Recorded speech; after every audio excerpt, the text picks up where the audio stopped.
Welcome back to this channel guys. आज के इस सेशन में हम लोग पढ़ने वाले हैं जो हमारा यहाँ पे बजट इस साल का जो प्रेजेंट किया गया है, इस बजट के बारे में हम लोग जानेंगे। उसके बारे में पढ़ने से पहले मैं आपको पहले ब्रीफ हिस्ट्री बताऊंगा, बजट होता क्या है, ये टर्म बजट कहाँ से आ रखा है, या फिर बजट इन रियलिटी कॉन्स्टिट्यूशन में ये वर्ड का मेंशन है भी या नहीं, और फिर कैसे गवर्नमेंट आने वाले साल में जो पैसा इन्वेस्ट करती है ताकि यहाँ पे इंफ्रा यहाँ पे डेवलप हो सके, जिससे मतलब फ़ायदा डायरेक्ट जो देश है उसी को हो, इंफ्रास्ट्रक्चर यहाँ पे डेवलप किया जाएगा। तो यही सभी सेशन में हम लोग पढ़ेंगे। उसके अलावा हम लोग पहले जानेंगे कि सबसे ज़्यादा बार बजट कौन प्रेजेंट किया है, सबसे लंबा बजट का स्पीच किसका रहा है, ये सब हम लोग इस सेशन में जानने वाले हैं। तो पहले हमारा ये सेशन दो भाग में यहाँ पे डिवाइडेड रहेगा। पहले सेशन में हम लोग हिस्ट्री जानेंगे या फिर बजट से रिलेटेड जो यहाँ पे कॉन्स्टिट्यूशनल टर्म यहाँ पे या फिर उनके बारे में जो बताया गया है वो हम लोग जानेंगे लोग। और फिर जो हमारा दूसरा पार्ट होगा उसमें जो इस बार का हमारा बजट प्रेजेंट किया गया है उसके बारे में हम लोग पढ़ेंगे। सब कुछ हमको पढ़ने का जरूरत नहीं है हमारे एग्जाम के पर्सपेक्टिव से, बस हमको जो जो इंपॉर्टेंट चीज़ है वो हमको इसमें ध्यान रखना है, क्योंकि एज सच बजट से डायरेक्ट क्वेश्चन क्लैरिटी ये सब में पैसे जाता है नहीं। आपको क्या करना है, जो मैं एक एक लाइन का बताऊंगा कि इस साल के बजट में क्या इंपॉर्टेंट है वो आपको ध्यान रखना है, नोट्स में वही बनाना है, ताकि अब आने वाले साल में जो भी यहाँ पे नए आपको कोई भी आपको यहाँ पे पॉलिसी गवर्नमेंट का देखने को मिलेगा तो ये इन्हीं बजट से वो क्या होगा यहाँ पे रिफ्लेक्टेड रहेगा। तो इन्हीं सब के बारे में इस सेशन में हम लोग जानने वाले हैं। पहले जो हमारा जो फर्स्ट हाफ जो रहेगा वो रहेगा ये हिस्ट्री के बारे में। ये सब आपको सब कुछ लिखना है, ये इंपॉर्टेंट है, साथ में नोट्स बनाते आप चलेंगे, नहीं तो आपको ये जो भी नोट्स हैं आपको डिस्क्रिप्शन बॉक्स में टेलीग्राम चैनल का लिंक है वहाँ से आपको मिल जाएगा, सिंपली आप डाउनलोड कर सकते हैं, वहाँ से भी बना सकते हैं। तो देखो यहाँ पे इस बार का बजट प्रेजेंट किया गया यूनियन बजट 2026-27। तो ये क्या बोल जा रहा है, India physical road map for growth equity and youth. देखो ये क्या बोल जा रहा है कि इंडिया का जो ये ईयर है, फाइनेंशियल ईयर जो हमारा शुरू होने वाला है 1 अप्रैल 2026 से, जो चलेगा कब 31 मार्च 2027 तक। तो उसके लिए जो हमारा इस साल का जो बजट प्रेजेंट किया गया है 1 फरवरी को, कब किया गया, 1 फरवरी 2026 को। तो वो हमारा रोड मैप है किस चीज़ का, ग्रोथ का, इक्विटी, और खासकर इसमें यूथ के बारे में बहुत ज़्यादा बात किया गया है कि कैसे हम लोग उनके लिए यहाँ पे एम्प्लॉयमेंट जनरेशन का काम कर सकते हैं। यूथ से रिलेटेड बहुत कुछ है, इसलिए इस तीन चीज़ पर हमारा इस बार का बजट ज़्यादा फोकस है कि हमको ग्रोथ करना है, इक्विटी और यहाँ पे यूथ। अब इस बार का बजट कौन प्रेजेंट किए हैं, जो हमारी यहाँ पे फाइनेंस मिनिस्टर है निर्मला सीतारमन, ये इस बार का जो ये ही हमारी इस बार का बजट को प्रेजेंट किए हैं। और इस बार का देखो थीम एज सच कुछ वहाँ पे दिया नहीं था कि स्पेसिफिक बजट का थीम क्या है, पर एज अ होल अगर हम लोग बजट को पढ़ेंगे समझेंगे तो हमको एक थीम समझ आएगा, युवा शक्ति ड्रिवन। क्योंकि ये युवा शक्ति ड्रिवन थीम इसलिए हम लोग मान सकते हैं क्योंकि पूरा बजट ही युवा शक्ति पे यहाँ पे चल रहा है कि यूथ के लिए हम जो इस बार का जो बजट है मतलब ज़्यादा ही डेडिकेटेड किसके लिए, यूथ के लिए है, कि हम कैसे यूथ को यहाँ पे अपने वर्कफोर्स के साथ जोड़ सकते हैं, यहाँ पे एम्प्लॉयमेंट अपॉर्चुनिटीज यहाँ पे क्रिएट कर सकते हैं। इस चीज़ पे इस बार का हमारा बजट है। तो एक चीज़ हमेशा ध्यान रखना है, ऑफिशियल थीम यहाँ पे बजट का कोई नहीं है। ये बजट का थीम कौन सा है, अगर हम लोग बजट को पढ़ेंगे समझेंगे तो एज अ होल हमको ये समझ आएगा कि यूथ पे ज़्यादा यहाँ पे फोकस किया गया, इसलिए मैं खुद से यहाँ पे बता रहा हूँ ये क्या है, युवा शक्ति ड्रिवन है। विजन क्या है, देखो विजन यहाँ पे 3 रखा गया है, इस बजट का 3 विजन है। यहाँ पे 3 कर्तव्य के बारे में कर्तव्य बताया गया है, वो आगे हम लोग पढ़ेंगे कि तीनों कर्तव्य क्या है और तीनों का यहाँ पे मायने क्या है, सब वो आगे पढ़ने को हमको मिलेगा। तो हमको ये चीज ध्यान रखना है कितने कर्तव्य के बारे में यहाँ पे बताया गया है, 3, इन डिटेल आगे हम लोग पढ़ेंगे। अब देखो यहाँ पे सबसे पहले क्या है कि बजट के बारे में हम लोग कॉन्स्टिट्यूशन के बारे में अगर हम लोग देखें तो जो बजट वर्ड है ये हमारा कॉन्स्टिट्यूशन में एज सच कहीं पे मेंशन नहीं है। बजट वर्ड हमेशा ध्यान रखना है कि कॉन्स्टिट्यूशन में कहीं भी बजट वर्ड यहाँ पे क्या मेंशन नहीं किया गया है। बजट की जगह हम लोग इसको क्या बोलते हैं लोग, एनुअल फाइनेंशियल स्टेटमेंट, जो हमारा आर्टिकल 112 में मेंशन किया गया है। क्या बजट वर्ड कहीं हमेशा ध्यान रखना है कि बजट वर्ड कॉन्स्टिट्यूशन में कहीं नहीं मेंशन है।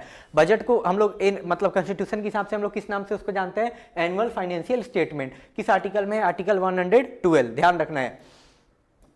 अब देखो ये जो हमारा एनुअल फाइनेंशियल स्टेटमेंट है ये क्या बताता है, यहाँ पे ये एस्टिमेटेड रिसिप्ट और एक्सपेंडिचर बताता है, यानी सरकार कहाँ से पैसा कमा रही है और उस पैसे को कहाँ पे सरकार लगा रही है, एक्सपेंडिचर कर रही है, उसका खर्च कहाँ जा रहा है, इसी चीज के बारे में एनुअल फाइनेंशियल स्टेटमेंट के बारे में हमको जानने को मिलता है। उसके बाद यहाँ पे बता रखा है कि ये देखो जो हम कोई भी अगर बजट यहाँ पे प्रेजेंट होगा, ठीक, कोई भी बजट यहाँ पे प्रेजेंट किया जाएगा तो 3 चीज के बारे में हमेशा बताया जाएगा। यहाँ पे 3 ईयर का बजट आपको हमेशा देखने को मिलेगा, 3 फाइनेंशियल ईयर का। ठीक, फाइनेंशियल हमेशा याद रखना, फाइनेंशियल ईयर बजट में कौन सा ईयर चलता है, यहाँ पे फाइनेंशियल ईयर चलता है, जो कब शुरू होता है 1 अप्रैल से शुरू होता है और खत्म कब होता है 31 मार्च को।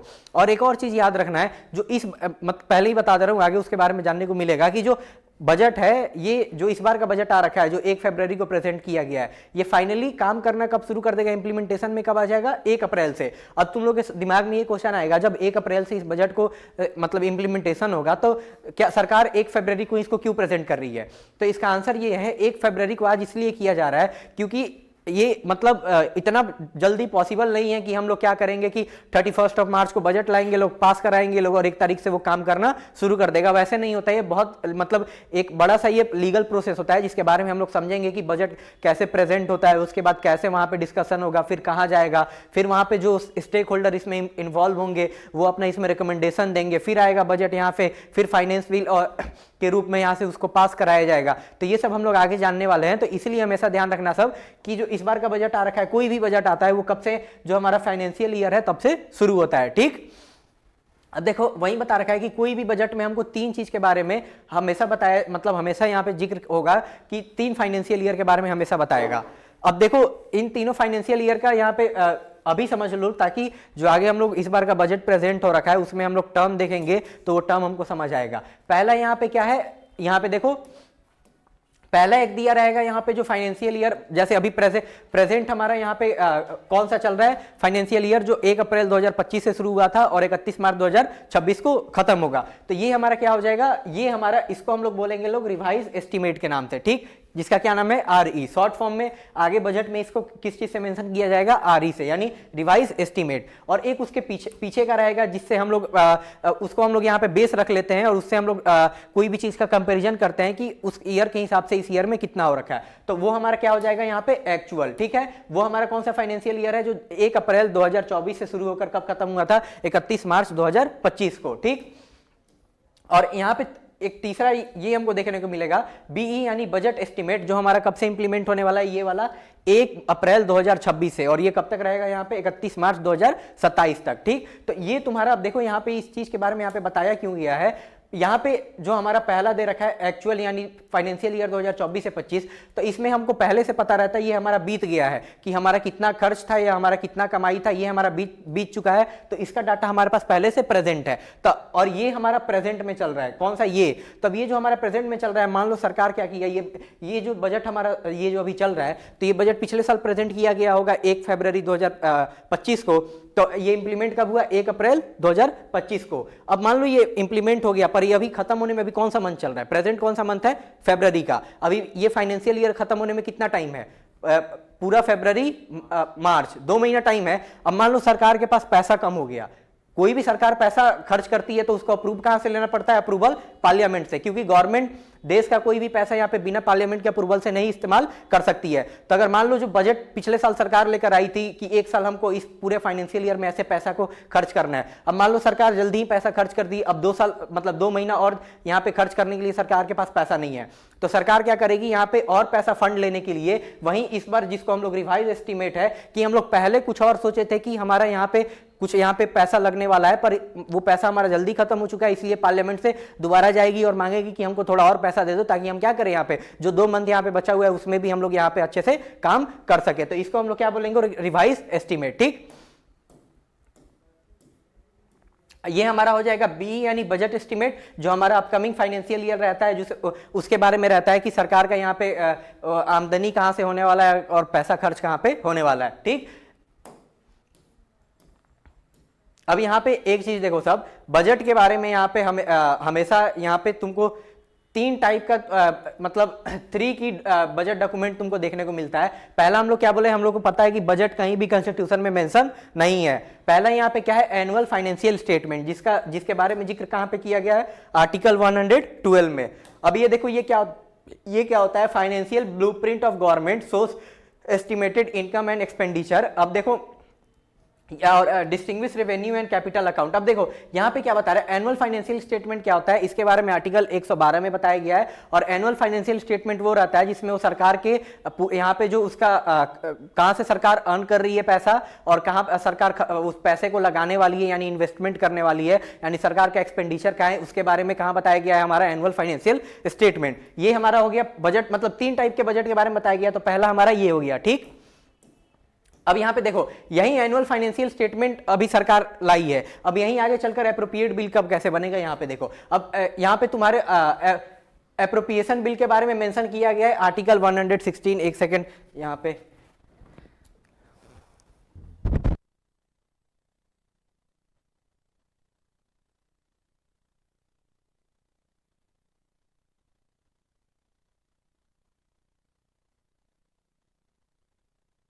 हाँ यहाँ पे एप्रोप्रिएशन बिल के बारे में आर्टिकल 114 में मेंशन किया है, यहाँ पे आपको ध्यान रखना है।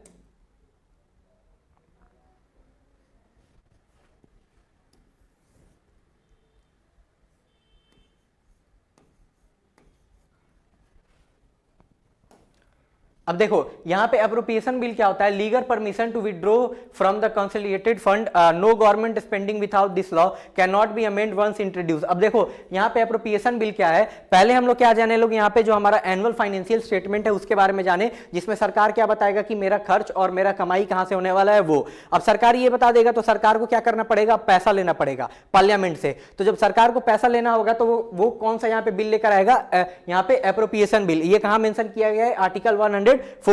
यही लीगल परमिशन देता है कि आप कंसोलिडेटेड फंड से आप क्या पैसा निकाल सकते हैं। अब कंसोलिडेटेड फंड क्या होता है, आगे इसके बारे में हम लोग पढ़ने वाले हैं, ठीक। यहां से पैसा निकालने का मतलब अधिकार यही हमारा जो एप्रोप्रिएशन बिल है सरकार को देता है कि आप पार्लियामेंट से पैसा मांगेंगे तो किस तरह से मांगेंगे, इसी एप्रोप्रिएशन बिल के थ्रू आपको मांगना है, जिसके बारे में आर्टिकल 114 के बारे में बता रखा है। फिर क्या बोला है, नो गवर्नमेंट, कोई सरकार का कोई भी यहाँ पे खर्च यहाँ पे बिना इस लॉ के थ्रू नहीं हो सकता है। सरकार इस लॉ के थ्रू जो पैसा मांगा रहेगा उसी थ्रू हमारा क्या होगा, उस पैसा का यहाँ पे इस्तेमाल किया जाएगा।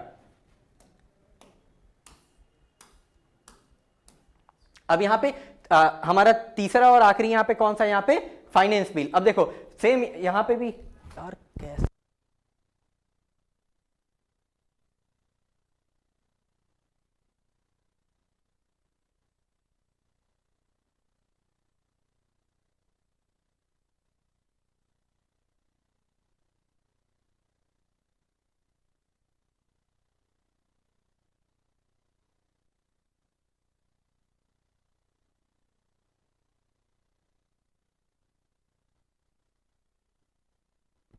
अब देखो यहाँ पे फाइनेंस बिल के बारे में कॉन्स्टिट्यूशन में कहां पे मेंशन किया गया है, आर्टिकल 117 में इसका मेंशन है। अब ये यहाँ पे क्या है, लीगल अथॉरिटी टू इंपोज और change taxes classify as money bill, Lok Sabha as final authority, Rajya Sabha में only recommend changes must be pass with in 75 day. अब देखो इतना कुछ बता दिया, इसमें कुछ है नहीं।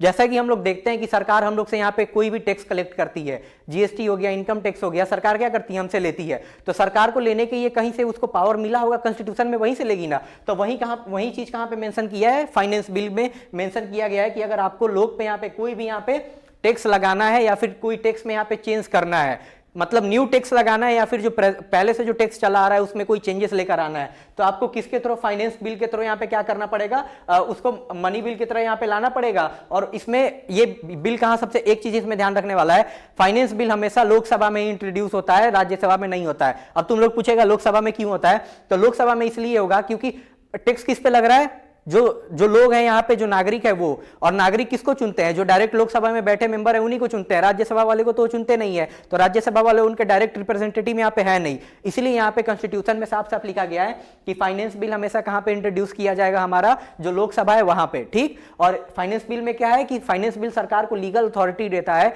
कि आप यहाँ पे क्या करो कि आप लोग पे यहाँ पे कोई न्यू टैक्स लेकर आओ, या फिर जो पहले से कोई टैक्स चला आ रहा है तो उसमें अगर कोई आपको मॉडिफिकेशन करना है तो ये सब पावर, ये सब अगर सरकार को करना होगा तो सरकार किस आर्टिकल के थ्रू करेगी, आर्टिकल 117, जो यहां हमारा क्या है यहाँ पे फाइनेंस बिल।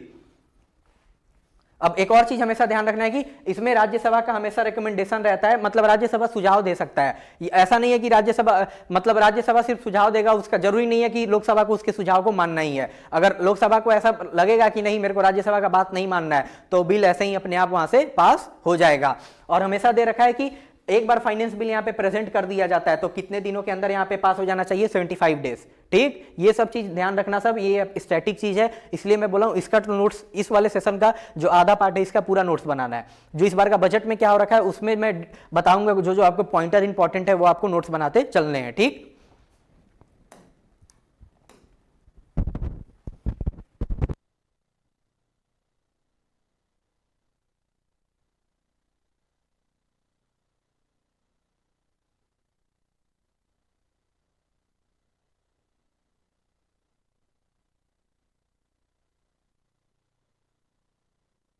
अब देखो यहाँ पे हम लोग किसके बारे में जानने वाले हैं कि ऊपर हम लोग को एक कंसोलिडेटेड फंड ऑफ इंडिया हमको देखने को मिला था, तो मैं बताया था कि आगे चल के मैं बताऊंगा। देखो हमेशा एक चीज हमेशा ध्यान देते चलो कि कितने कर्तव्य के बारे में बताया गया। सबसे पहले बताया था 3। ठीक, कितने टाइप का बजट है यहाँ पे, 3। पहला क्या है यहाँ पे, जो एनुअल फाइनेंशियल स्टेटमेंट है वो है, दूसरा अप्रोप्रिएट बिल है, और तीसरा क्या है, फाइनेंस बिल। ठीक, 3 वो है। और फिर इसमें भी फंड कितने टाइप के हैं, 3। तो ये चीज बहुत ईजी है ध्यान रखने का, 3 ही अभी तक मतलब यहाँ पे चलते आ रहा है। और 3 जो कर्तव्य के बारे में इस बजट के बारे में बताया गया है, जो 3 कर्तव्य हैं, आगे हम उसके बारे में पढ़ने वाले हैं। ठीक, अब यहाँ पे देखो 3 टाइप के जो फंड होते हैं, अब ये कौन कौन से हैं। तो पहला क्या है यहाँ पे, कंसोलिडेटेड फंड ऑफ इंडिया, जिसके बारे में आर्टिकल 100, 266 में यहाँ पे मेंशन किया गया। अब देखो ये क्या है, all taxes are deposited here, all borrowing of loan payments flow into this fund, almost all government expenditure is made from here, parliament approval is mandatory for withdrawal। अब देखो सरकार कोई भी पैसा यहां से निकालती है तो हमको ये पता है कि सरकार किस बिल, अप्रोप्रिएट बिल के थ्रू यहां पे क्या करेगी, पैसे को यहां पे निकालेगी। तो सरकार भी मतलब जो गवर्नमेंट है, जो देश है, उसके पास भी तो कहीं पैसा रखा होगा। तो पैसा कहाँ रखा होगा, हमारा यहीं पे कंसोलिडेटेड फंड ऑफ इंडिया में। जो भी मतलब कोई भी गवर्नमेंट यहाँ पे बजट लाकर यहाँ पे जो पैसा निकालती है कि हमको यहाँ पे पैसा ये चाहिए देश चलाने के लिए, तो सब पैसा कहाँ से निकलेगा, हमारा यहीं से निकलेगा, कंसोलिडेटेड फंड ऑफ इंडिया से। या एक और चीज इसमें ध्यान रखना, अब इसमें पैसा कहाँ से आता है, तो जो भी लोग हम लोग टैक्स यहाँ पे करते हैं, या फिर कोई भी टाइप का यहाँ पे टैक्स होता है जो हमसे चार्ज किया जाता है, वो सब पैसा कहाँ पे जाकर जमा होता है, यहाँ पे। ठीक, कंसोलिडेटेड फंड ऑफ इंडिया में। हर स्टेट का अपना कंसोलिडेटेड फंड ऑफ स्टेट भी रहता है। जैसे मतलब ये हो क्या, ये सेंट्रल लेवल पे हो गया। अगर कोई राज्य सरकार है तो राज्य सरकार के पास भी अपना एक कंसोलिडेटेड फंड यहाँ पे होगा। और जिसको लीगल पावर कौन देता है, वो जो हमारा state reserve bank of India है, वो उनको लीगल पावर देता है। वो लोग पैसा कहाँ रखता है, रिजर्व बैंक ऑफ इंडिया में। ठीक, ये चीज हमको ध्यान रखना है। ये फिर ध्यान रखना है कि ये कहाँ पे मेंशन किया गया, आर्टिकल 266 में। ठीक, अब देखो पहला टाइप का बजट हम लोग पढ़ लिए, जो हमारा पहला टाइप का फंड हम लोग पढ़ लिए, कंसोलिडेटेड फंड। ठीक, अब दूसरा यहाँ पे क्या है, पब्लिक अकाउंट ऑफ इंडिया। इसके बारे में कहां बताया गया है, आर्टिकल नंबर 266 और क्लॉज कितना, 2। ठीक, अब इसके ये क्या होता है, government acts as a trustee for this fund, money does not belong to the government itself, example provident fund, small saving, judicial deposit, no parliamentary approval required for withdrawals. अब देखो पब्लिक अकाउंट फंड क्या है, हम लोग देखते हैं कि सरकार, कोई मान लो सरकारी नौकरी कर रहा है तो रिटायरमेंट के बाद उसको क्या मिलता है, पेंशन मिलता है। अब उसके अलावा अगर हम लोग यहाँ पे देखें कि मान लो यहाँ पे जो ऑफिस में काम करने वाले हैं तो वो क्या है, उनका पीएफ कटता है, तो वो क्या होता है हमारा, वो हमारा क्या होता है यहाँ पे, प्रोविडेंट फंड होता है। तो ये सब पैसा कहीं कट रहा है तो पैसा कहीं जमा भी हो रहा होगा। तो इसलिए सरकार सोचा कि अब इतना सारा मतलब यहाँ पे स्कीम या फिर ऐसा चीज लेकर आया गया है जिसमें लोगों का पैसा यहाँ पे क्या रखा जा रहा है, और आगे चलकर लोग वो पैसा यहाँ पे क्लेम करेंगे तो उनको हमको क्या करना पड़ेगा, पैसा देना पड़ेगा। तो अब उन सबको जो आम नागरिक है उनको पैसा देना है, तब उनके लिए बार बार तो हम परमिशन लेने जाएंगे पार्लियामेंट से, तो दिक्कत होगा उनको पैसा देने में। तो इसलिए यहाँ पे कॉन्स्टिट्यूशन में एक चीज का मेंशन किया गया है, पब्लिक अकाउंट ऑफ इंडिया, जो आर्टिकल 266 क्लॉज 2 में है। तो ये बता रखा है कि सरकार क्या करेगी, जो भी यहाँ पे गवर्नमेंट एम्प्लॉई है या उनके लिए जो यहाँ पे अलग अलग यहाँ पे जो फंड बना रहता है या फिर जो सेविंग करते हैं तो उनको पैसा हमको देना रहेगा, तो हम किससे देंगे यहाँ पे? पब्लिक अकाउंट ऑफ इंडिया से। तो अब एक टाइप का पब्लिक अकाउंट ऑफ इंडिया नहीं होगा, पेंशन के लिए अलग से है, पीएफ के लिए यहाँ पे अलग से बना रखा है, स्मॉल सेविंग के लिए अलग से है, जो यहाँ पे जुडिशियल सर्विस में वो जो अपना यहाँ पे सेविंग करते हैं उनके लिए अलग से है। तो ये सबको जब ये सबको यहाँ पे रिटायरमेंट लेगा लोग, तो ये लोग क्या करेगा? सरकार जो इन लोग को पैसा देती है वो कहां से देगी? इसी पब्लिक अकाउंट ऑफ इंडिया से देगी। ठीक, इसमें पार्लियामेंट का अप्रूवल यहाँ पे रिक्वायरमेंट नहीं रहता है। ठीक,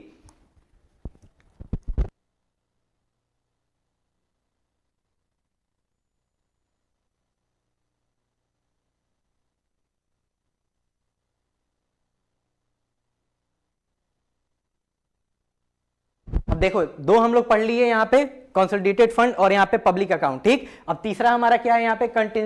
कंटिजेंसी फंड ऑफ इंडिया। अब इसके बारे में कहां बताया गया है? आर्टिकल 267 क्लॉज 1 में। ये क्या होता है? Emergency reserve for urgent unfrozen expenses controlled by the president of India, corpus currently 30,000 crore. Parliament approves replacement after spending. अब देखो कंटिजेंसी फंड ऑफ इंडिया क्या होता है? अब अपने घर के एग्जांपल लेकर देखो, जैसे हमारे घर वाले हमेशा सेविंग करते हैं, किस लिए? कि उनको कभी ऐसा सिचुएशन ना आ जाए जहां पे हमको अचानक से पैसा का यहाँ पे जरूरत पड़ सकता है। तो उसी को हम लोग क्या बोलते हैं यहाँ पे? अनफ्रोजन कंडीशन। जो हमको पता नहीं है वो कभी भी ऐसा सिचुएशन हमारे सामने आ जाएगा। तो सरकार भी यहाँ पे एक कंटिजेंसी फंड बनाकर रखी है कि देश में अगर कोई ऐसा ऐसा कोई भयानक सिचुएशन आ जाता है, मान लो बहुत बड़ा बीमारी आ गया, ठीक, ऐसा कोई यहाँ पे डिजीज आ गया जिसके लिए सरकार तैयार नहीं है, मतलब हमारे देश का इंफ्रास्ट्रक्चर तैयार नहीं है, तो सरकार क्या करेगी? सरकार के पास पैसा नहीं होगा, क्योंकि सरकार तो पहले ही एनुअल फाइनेंशियल स्टेटमेंट और अप्रोप्रिएट बिल की तरफ से यहाँ पे पैसा निकाल रही है। ठीक, तो अब यहाँ पे क्या किया जाएगा? जो हमारा कंटिजेंसी फंड है इसलिए बनाया गया है ताकि आगे चलकर अगर ऐसा कुछ होगा तो कोई इमरजेंसी यहाँ पे अनफ्रोजन कंडीशन हमारे सामने आ जाएगा, तो सरकार क्या करेगी? पार्लियामेंट के अप्रूवल के बिना, इमरजेंसी है तो बिना पार्लियामेंट के अप्रूवल के बिना यहाँ पे सरकार क्या करेगी? पैसा डायरेक्ट इससे निकाल लेगी। ठीक, और निकालने के बाद सरकार बताएगी कि ऐसा सिचुएशन आ गया था जिसमें पैसा लगाना बहुत ज्यादा जरूरी था, इसलिए उस समय आपका परमिशन नहीं लिए, तो अब आप क्या कीजिए? जो हम पैसा निकाल रखे हैं इससे आप क्या कीजिए? इसको लीगल मतलब ठहरा दीजिए। तो पार्लियामेंट क्या करेगा? सरकार जो पैसा जहां पे खर्च कर रखा है उसको देखेगा, अगर पार्लियामेंट को सही लगेगा कि हाँ सरकार सही जगह पैसा का इस्तेमाल कर रखी है, सही में वैसा अनफ्रोजन कंडीशन आ गया था, तो पार्लियामेंट भी क्या कर देगा? इसको बाद में अप्रूव कर देगा। पैसा बिना पार्लियामेंट के यहाँ पे अप्रूव मतलब बिना परमिशन के पहले हम लोग इसमें पैसा निकाल लेते हैं। पर हाँ एक चीज जरूरी है, जब हम लोग पैसा निकाल लेंगे, जब वो सिचुएशन खत्म हो जाएगा, तब हमको पार्लियामेंट से यहाँ पे पार्लियामेंट में जाना होगा और वहां पे बताना होगा कि हम ऐसे ऐसे पैसा को खर्च किए हैं। ठीक, अब इसमें एक चीज ध्यान रखने वाला ये है कि इसका करंट टोटल कितना हम लोग पैसा रख रखे हैं इसके अंडर में? 30,000 करोड़ का सरकार के पास अलग से यहाँ पे फिक्स पैसा रखा गया है कि अगर वैसा सिचुएशन आ जाता है जिसका हम लोग इस्तेमाल कभी भी कर लेंगे। अब मान लो यहाँ पे एक एग्जांपल से देखो, यहाँ पे मान लो यहाँ पे कोई ऐसा बहुत मतलब अनफ्रोजन कंडीशन आ गया जिससे सरकार को क्या करना पड़ा? यहाँ पे 10,000 करोड़ यहाँ पे निकाल कर लगाना पड़ा। ठीक, तब यहाँ पे कितना बचेगा? 20,000 करोड़। पर यहाँ पे बोला गया है कि 30,000 करोड़ होना चाहिए, यानी डिफिशियंसी कितने का है? 10,000 करोड़ का। तो अब सरकार को क्या करना पड़ेगा? इसमें 10,000 करोड़ और डालना पड़ेगा। तब दिमाग सोचो सब, सरकार 10,000 करोड़ यहाँ पे कहां से डालेगी? तो जो मैं बताया था कि जो लोग यहाँ पे टैक्सेस भरते हैं, वो जो डाला जाता है हमारा ऊपर कंसोलिडेटेड फंड में, वो सब हम लोग क्या करेंगे? वहां से पैसा निकाल कर हम लोग पैसा कहां डाल देंगे? यहाँ पे। ठीक, तो ये चीज हमेशा ध्यान रखना है। अब देखो हम लोग क्या पढ़े? सबसे पहले 3 कर्तव्य के बारे में ऊपर, उसके बाद हम लोग क्या पढ़े? 3 टाइप का जो बजट कॉन्स्टिट्यूशन में बता रखा है उसके बारे में पढ़े लोग। उसके बाद हम लोग क्या पढ़े? 3 टाइप का जो फंड है वो हम लोग पढ़े लोग। तो काफी इजी रहेगा, सब 3 यहाँ पे चला हुआ आ रहा है। ठीक,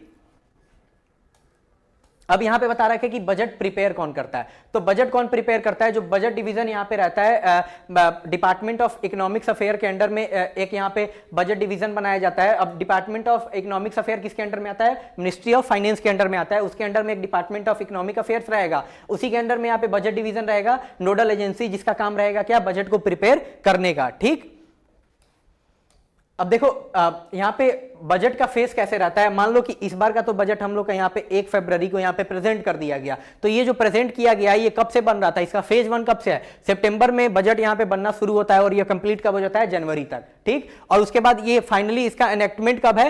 मतलब ये 2 महीना में बताया था ना कि टाइम क्यों लग रहा है, ताकि 1 अप्रैल फाइनेंशियल ईयर हमारा कब शुरू होता है? 1 अप्रैल से। ठीक, तो 1 अप्रैल पे तो ऐसा तो नहीं है कि हम एक ही बार में 1 अप्रैल को सब कुछ करेंगे लोग और यहाँ पे अपने बजट को यहाँ पे तैयार करके लागू करवा देंगे। तो इसी 2 महीना में फरवरी और मार्च में जो भी लीगल प्रोसेस होगा, आगे हम लोग इसमें जानने वाले हैं, वो सब कब देखा जाता है, इसी टाइम पीरियड में। तो यहाँ पे बजट का यहाँ पे फेज हमेशा याद रखना सब, दो फेज है, पहला है सितंबर से जनवरी तक जिसको हम लोग प्रिपरेटरी स्टेज बोलते हैं, और दूसरा यहाँ पे एनेक्टमेंट का स्टेज है फरवरी से लेकर मार्च तक का।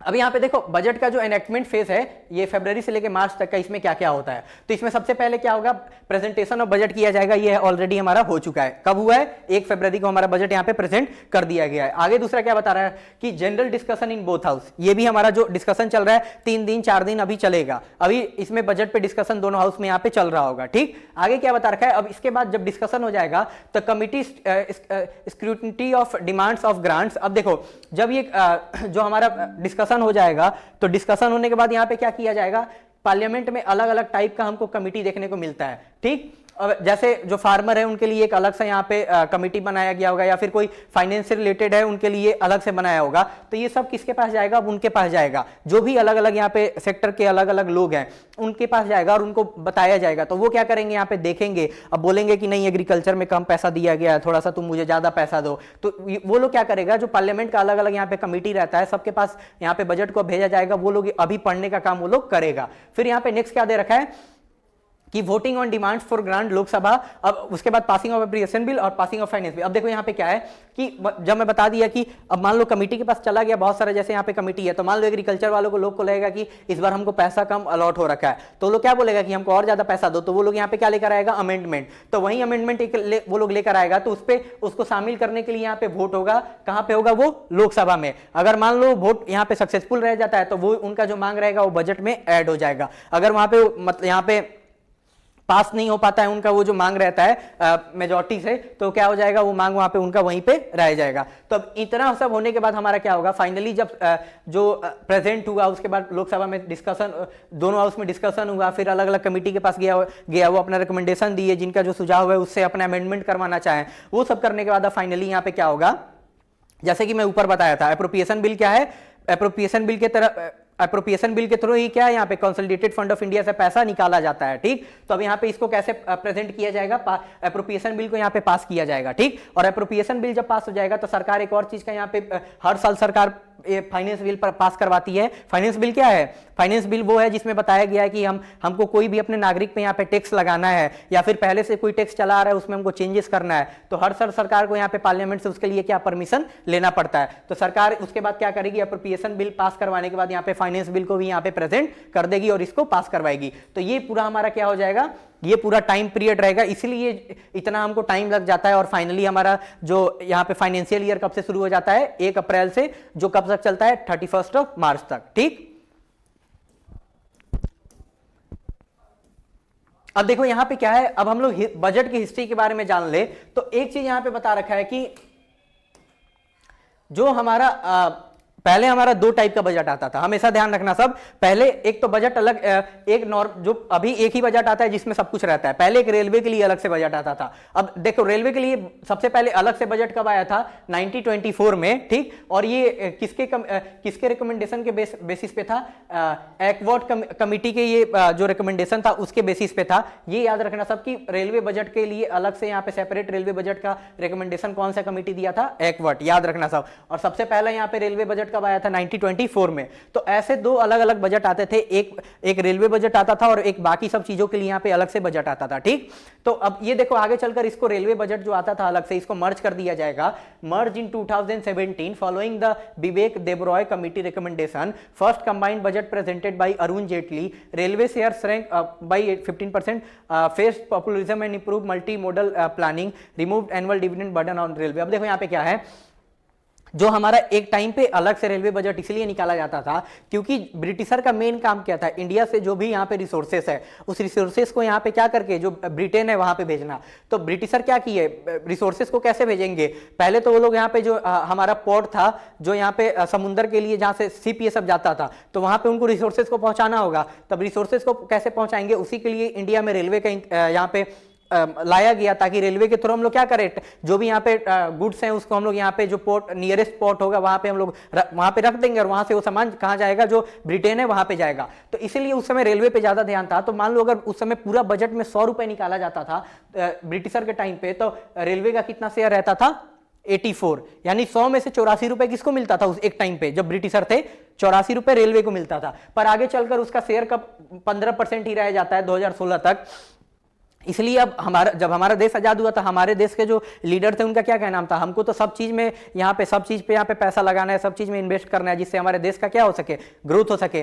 तो वहीं बता रखा है कि 2017 में क्या होता है, यहाँ पे विवेक देबरॉय का कमेटी रहता है, वो रिकमेंडेशन देता है कि आपको क्या करना चाहिए, जो अलग से रेलवे बजट आता था इसको मर्ज कर देना चाहिए, जो एक नॉर्मल बजट आता है उसी में। तो फाइनली वो 2017 में यहाँ पे क्या कर दिया जाएगा, मर्ज कर दिया जाएगा। और पहला कंबाइंड बजट या फिर यूनिफाइड बजट कौन प्रेजेंट करते हैं, उस समय के जो हमारे देश के फाइनेंस मिनिस्टर रहते हैं अरुण जेटली जी, वो करते हैं हमारे उस बजट को प्रेजेंट, याद रखना सब हमेशा। और इसके पीछे का रीजन ये भी था कि बिना मतलब का बर्डन था कि आपको इतना सारा फिर से उसी प्रोसेस से 2 बजट को लेकर जाना है, इसलिए सरकार का ये भी क्या नाम था। और एक टाइम पे जो रेलवे इंपॉर्टेंट यहाँ पे रोल प्ले करता था, वो अभी के टाइम पे वैसा था भी नहीं।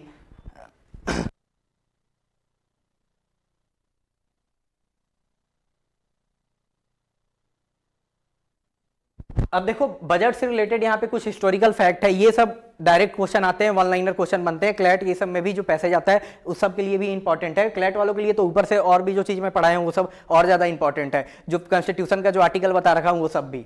अब देखो हिस्टोरिकल फैक्ट क्या है, पहला बजट कब प्रेजेंट किया गया था, पहला बजट इंडिया में प्रेजेंट किया गया था 1860 में, किसके द्वारा, जेम्स विल्सन के द्वारा। ठीक, ईयर भी पूछ सकता है, नाम भी पूछ सकता है कि कौन किया था या फिर किस ईयर में हुआ था। सबसे ज्यादा बजट प्रेजेंट करने का किसके पास रिकॉर्ड है, मुरारजी देसाई के पास, जो 10 बार यहाँ पे सबसे ज्यादा क्या बजट को प्रेजेंट किए हैं। अब एक चीज ध्यान रखो सब, 10 बार ये बजट को प्रेजेंट किए हैं, पर 10 बार ये लगातार नहीं किए हैं। मतलब मान लो इस साल किए, फिर अगले बार नहीं किए, फिर एक और अगले बार किए, मतलब बीच में वो फाइनेंस मिनिस्टर नहीं रहे। जो फाइनेंस मिनिस्टर रहता है वही बजट को प्रेजेंट करता है, तो सबसे ज्यादा बार बजट प्रेजेंट करने का रिकॉर्ड इन्हीं के पास है। और देखो पहला इंडिपेंडेंट इंडिया का बजट यहाँ पे कब प्रेजेंट हुआ था, 1947 में, और वो कौन किए थे, यहाँ पे आर.के. सेट्टी थे, ये हमारे इसको क्या किए थे, पहला इंडिपेंडेंट इंडिया का बजट ये प्रेजेंट किए थे। ये भी बहुत इंपॉर्टेंट क्वेश्चन है। और देखो अब यहाँ पे है मोस्ट कंसेक्यूटिव बजट सबसे ज्यादा कौन प्रेजेंट किया है, जो हमारी प्रेजेंट फाइनेंस मिनिस्टर है निर्मला सीतारमन, वो 9 बार कर चुकी हैं लगातार। अब आने वाले टाइम में ये मुरारजी देसाई को जाहिर सी बात है पीछे कर ही देंगी, क्योंकि अभी करंट जो गवर्नमेंट है उसमें गवर्नमेंट का जो टेन्योर कितना 29 में इलेक्शन होने वाला है, 29 में शायद इलेक्शन होने वाला है, तो अभी 26 है, 27 3 बजट अभी इजीली ये क्या करेंगी यहाँ पे निर्मला सीतारमन, और यहाँ पे प्रेजेंट कर सकती हैं अगर इनको फाइनेंस मिनिस्टर से हटाया नहीं जाएगा तो मतलब आने वाले टाइम में बहुत हाईली चांसेस है कि मुरारजी देसाई को ये मोस्ट बजट प्रेजेंट में पीछे कर देंगे। और ये ध्यान रखना सब, कंसेक्यूटिव मोस्ट बजट कौन प्रेजेंट किया, निर्मला सीतारमन, जो हमारी प्रेजेंट फाइनेंस मिनिस्टर है। अब यहाँ पे देखो जो बजट प्रेजेंट किया जाता है, तो उसमें जो फाइनेंस मिनिस्टर रहते हैं वो स्पीच देते हैं। तो यहाँ पे बता रखा है कि सबसे टाइम के बेसिस पे सबसे लंबा बजट कौन प्रेजेंट किया है, जो हमारी प्रेजेंट फाइनेंस मिनिस्टर है निर्मला सीतारमन, 2020 में की थी। कितना देर था ड्यूरेशन, 2 घंटे 42 मिनट तक लगातार वो बोलते रही थी, मतलब जो बजट के बारे में यहाँ पे पार्लियामेंट में बता रही थी। कितना मतलब टाइम याद नहीं करो सब, नाम याद करो सब, टाइम मतलब longest on the basis of time कौन है, निर्मला सीतारमन 2020 में, टाइम याद करने की जरूरत नहीं है। अब वर्ल्ड के हिसाब से सबसे बड़ा बजट कौन प्रेजेंट किया गया तो हमारे जो देश के पहले प्रधानमंत्री रह चुके हैं डॉक्टर मनमोहन सिंह, ये किए थे 1991 में।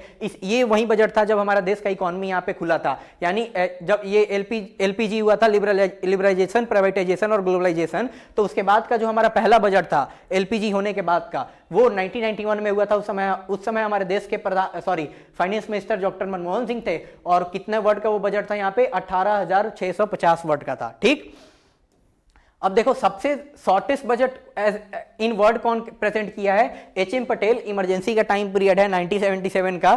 ठीक, ये कर रखे हैं, वो कितने वर्ड का है, सिर्फ 800 वर्ड का वो बजट है। और शॉर्टेस्ट टाइम के हिसाब से कौन प्रेजेंट कर रखा है, ये भी निर्मला सीतारमन। देखो सबसे ज्यादा टाइम लगा अगर बजट भी प्रेजेंट वही की है, 2 घंटे 44 मिनट, और सबसे कम टाइम में भी यही कर रखी है, 2024 का बजट है, इंटीरियम बजट आया था क्योंकि उसी साल लोकसभा चुनाव होने वाला था। तो ये कौन किया यहाँ पे, जो हमारी ये भी निर्मला सीतारमन कर रखी है 2024 में, सिर्फ कितने देर का था, 56 मिनट का था। ठीक, अब देखो एक चीज मैं बता दे रहा हूं, एक चीज हमेशा ध्यान रखना सब, जिस साल इलेक्शन होने वाला रहता है उस साल फुल बजट प्रेजेंट नहीं किया जाता है। जिस साल देश में लोकसभा का इलेक्शन होगा उस साल इंटीरियम बजट आता है, तो वो जो 2024 का बजट था, जो शॉर्टेज अभी हो रखा है, वो इंटीरियम बजट था। अब इंटीरियम बजट क्या होता है, अब मान लो कि चुनाव होने वाला है, तो जाहिर सी बात है किसी को पता थोड़ी है कि किसका सरकार आने वाला है। तो जो पहले से गवर्नमेंट है वो आने वाले सरकार का तो यहाँ पे पॉलिसी, यहाँ पे इकोनॉमिक पॉलिसी तो नहीं डिसाइड करके चली जाएगी। तो इसलिए जब तक चुनाव ना हो जाए तब तक के लिए फरवरी में क्या किया जाता है, यहाँ पे बजट को प्रेजेंट किया जाता है। जैसे जनरली चुनाव कब हो जाता है, मई के महीने तक यहाँ पे चुनाव हो जाता है। तो फेब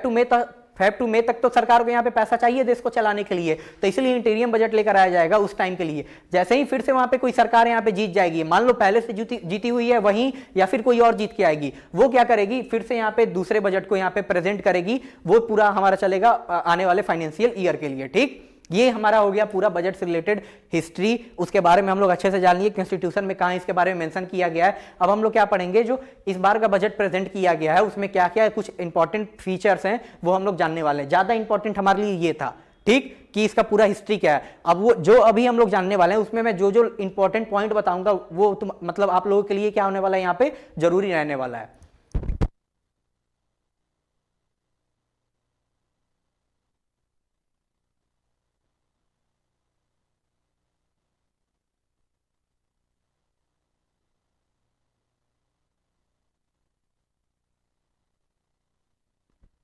अभी ये देखो, ये जो पीडीएफ है ये डायरेक्ट गवर्नमेंट, जो मतलब प्रेजेंट गवर्नमेंट है, एक चीज उनका ये अच्छा है कि लोगों को भी समझ आए, इसलिए ऐसा क्रिप्स करके यहाँ पे प्रेजेंटेशन दिया गया है कि अगर एक आम नागरिक है इस पीडीएफ को पढ़ेगा उसको भी समझ आ जाएगा। शॉर्ट एंड क्रिप्स है जिसमें बताया गया है, पूरे डिटेल में नहीं है कि हमको क्या करना है कैसे करना है। इसमें वही इंपॉर्टेंट चीज के बारे में गवर्नमेंट यहाँ पे करके अपने ऑफिशियल वेबसाइट पे डाल रखी है, जो मतलब की फीचर है बजट के। ठीक, तो ये पीडीएफ जो है वो डायरेक्ट गवर्नमेंट का ही है, वो आपको गूगल से भी डाउनलोड अगर आप लोग करिएगा तो ये आपको मिल जाएगा। ठीक,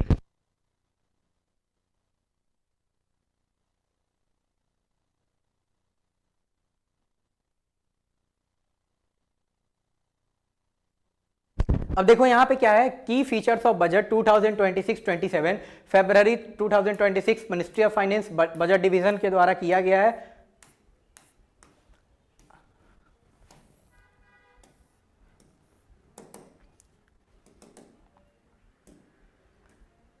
अब देखो इस बजट, अब क्या बताया गया है, ये एक एक करके ये पूरा पीपीटी आएगा, उसमें आपको समझाया गया है कि कैसे इंडिया का इकोनॉमिक ट्रेजेक्ट्री है वो कैसे रहने वाला है। तो यहाँ पे सबसे जो स्टार्टिंग है वो कैसे किया गया है, विकसित Bharat balancing ambition and inclusion. अब देखो पूरा बजट है एक दो चीज पे हमेशा, मतलब ये बजट दो चीज पे मेन फोकस रहेगा कि जो लोगों के महत्वाकांक्षाएं हैं, मतलब जो लोग चाहते हैं करना, उसको हम लोग पूरा, उसको हम उस चीज को पूरा कैसे करना है एज अ सभी होल, जो सोसाइटी में जितने लोग हैं सबको एक साथ लेना है और सबको एक साथ लेकर उस चीज को हमको क्या करना है, यहाँ पे पूरा करना है। तो वहीं यहाँ पे आगे नारा भी दिया गया है, सबका साथ सबका विकास। ये वाला नारा आगे चल के इसमें मतलब ये वाला जो स्लोगन है इसका इस्तेमाल भी किया गया है। तो इस बजट का तीन यहाँ पे इंपॉर्टेंट जो फीचर है ये क्या बता रखा है, action over ambivalence, people over populism. यहाँ पे बजट है, इसका मेन एम क्या है, transform aspiration into achievement, potential into performance. ठीक, अब उसके बारे में यहाँ पे एक चीज बताया गया कि जो हमारा बजट है, इस बार का जो बजट प्रेजेंट किया गया है, चार चीज पे यहाँ पे डिपेंडेंट है कि जो हमारा स्टेबिलिटी मतलब इकोनॉमिक स्टेबिलिटी हमारा जो चले आ रहा था उसी को हम लोग कंटिन्यू करेंगे। फिजिकल डिसिप्लिन जो हमारा था, फिजिकल डिसिप्लिन क्या होता है, सरकार यहाँ पे उधार, मतलब अगर मान लो सरकार के पास पैसा कम पड़ गया तो सरकार को तो पैसा लेना पड़ेगा, तो हम लोग क्या करेंगे, बोरोइंग हमारा क्या रहेगा, कम रहेगा। फिर आगे यहाँ पे बता रखा है सस्टेन्ड ग्रोथ हमको करना है और फिर इन्फ्लेशन को हमको यहाँ पे कंट्रोल में रखना है। ठीक, ये सरकार का मतलब इस बार का जो बजट है इन्हीं चार पॉइंट पे बेसिकली यहाँ पे उसी की इर्द गिर्द है। अब यहाँ पे बता रखा है कि हाई ग्रोथ रेट जो हमारा 7% से हमारे देश का जीडीपी बढ़ रहा है, उसी रेट की उसी पेस से हमको क्या करना है, इस वाले फाइनेंशियल ईयर में भी हमको अपने जीडीपी का जो हमारा ग्रोथ रेट है इसी रेट पे रखना है। तो अब यहाँ पे समझा रखा है कि ये मतलब ये कैसे कैसे होगा, तो ये हमारे लिए उतना इंपॉर्टेंट है नहीं। बस एक चीज यहाँ पे ध्यान रखना है कि हमारा जो करंट जीडीपी ग्रोथ रेट कितना है, अराउंड 7% का है। ठीक, अब यहां से ये चीज इंपॉर्टेंट है यहाँ पे, ये बजट स्टार्टिंग में ही मैं बताया था कि इस बजट का एज अ होल हम लोग थीम समझे तो क्या है, युवा शक्ति ड्रिवेन हमारा क्या है, ये बजट है। तब यहाँ पे देखो गवर्नमेंट का संकल्प क्या है, to focus on poor, under privilege and disadvantage. मतलब सरकार किस पे ध्यान देगी, जो गरीब है उन पे, जो पीछे रह चुके हैं उन पे, या फिर जिनको कुछ मिला नहीं है उन पे सरकार का बेसिकली ज्यादा ध्यान रहने वाला है।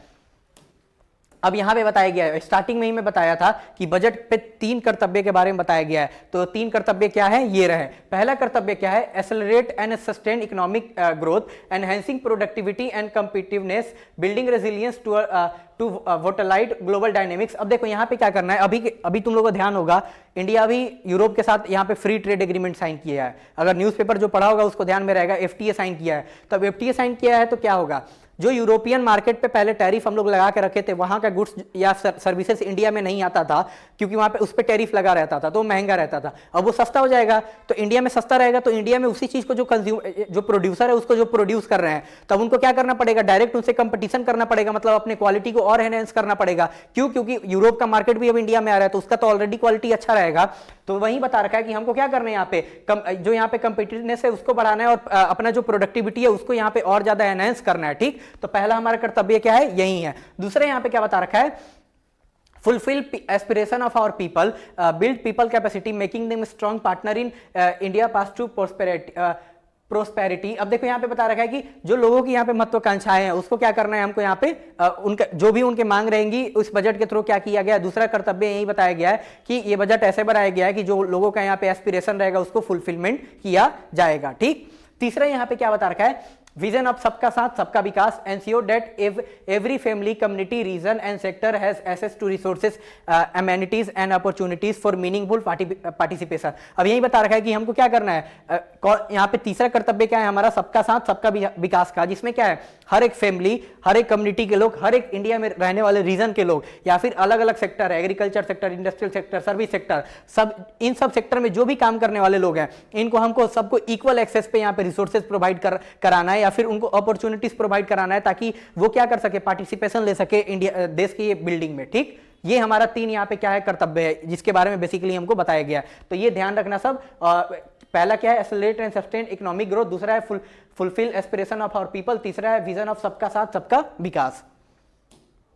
फिर ये हमारे लिए उतना इंपॉर्टेंट नहीं है।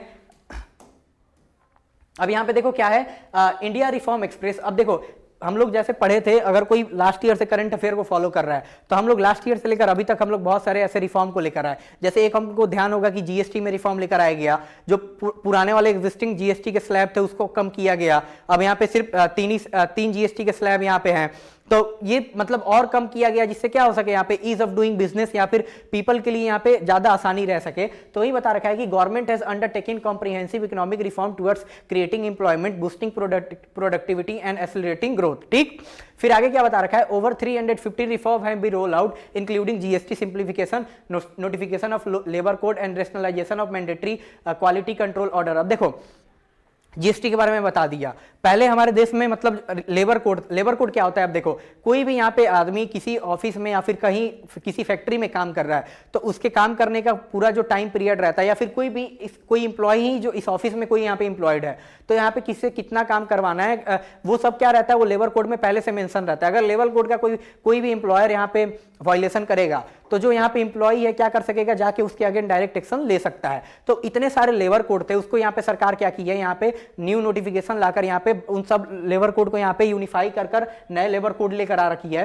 फिर यहाँ पे बता रखा है कि अब हम लोग जो पहला हमारा क्वालिटी कंट्रोल का यहाँ पे सिस्टम था, अब क्वालिटी कंट्रोल क्या है, देश में कोई भी चीज बनता है, अगर कोई भी यहाँ पे कार भी बन रहा है तो उसका क्वालिटी तो कुछ होगा ही, या फिर कोई यहाँ पे फूड्स भी बन रहा है तो सबके लिए यहाँ पे लॉ में बताया गया है कि किस क्वालिटी का होना चाहिए, ताकि वो लोगों के लिए क्या रहेगा, अच्छा रहेगा। तो जो हमारा क्वालिटी कंट्रोल था उसके लिए भी बहुत सारे लॉ थे। तो गवर्नमेंट क्या की, सिंपली लोगों के कन्वीनियंस के लिए, बिजनेस अच्छे से हो सके यहाँ पे, उन सब के लिए यहाँ पे क्या किया गया है कि जो क्वालिटी कंट्रोल का यहाँ पे था, अलग अलग यहाँ पे जो एक्ट थे उन सबको भी यहाँ पे मॉडिफाई कर एक साथ ला दिया गया। तो वही सरकार का क्या नाम है कि इस जो हमारा जो पिछले साल का पूरा टाइम पीरियड था, उसमें हम लोग क्या किए हैं, लोग बहुत सारे रिफॉर्म लेकर आए हैं लोग, ताकि यहाँ पे ईज ऑफ डूइंग बिजनेस और ज्यादा अच्छे से हो सके।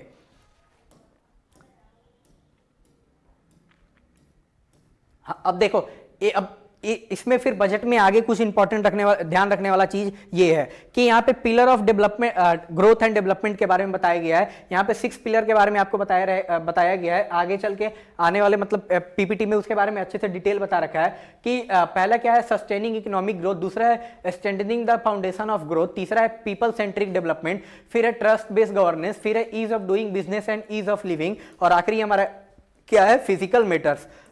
अब देखो यहां से हमारा शुरू होता है, पहला क्या दे रखा है, सस्टेनिंग इकोनॉमिक ग्रोथ। अब देखो इसमें जितना सारा दे रखा है हमको याद करने का जरूरत नहीं है, मैं समझा रहा हूं, ये सब एग्जाम में नहीं पूछा जाएगा, कुछ कुछ जो इंपॉर्टेंट चीज है मैं समझा दे रहा हूं, ध्यान रखना सब तुम लोग, ठीक। बाकी जो मैं बोलूंगा वो तुमको बस इसमें क्या करना है, मैं इसमें ऐसे ही बता दूंगा कि ये चीज मतलब या फिर नोट कर लेना सब, या फिर ऐसे ध्यान रखना सब कि अगर ऐसा इससे कोई क्वेश्चन बने तो तुम लोग इजीली इसका आंसर कर पाए।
अब देखो यहाँ पे सबसे पहले क्या बता रखा है हमारा, इसमें सबसे पहले क्या है, सस्टेनिंग इकोनॉमिक ग्रोथ। अब इसमें क्या क्या यहाँ पे दिया गया है कि manufacturing strategic and frontier sector. अब इसमें कुछ कुछ चीजें हैं कि हम लोग यहाँ पे जो हमारा इकोनॉमिक ग्रोथ है जो पिछले साल से या फिर जो हम लोग अपने मतलब पहले से करते आ रहे हैं उसको हम लोग कैसे सस्टेन करेंगे और ज्यादा अच्छे से हम लोग उसको कैसे करने वाले हैं।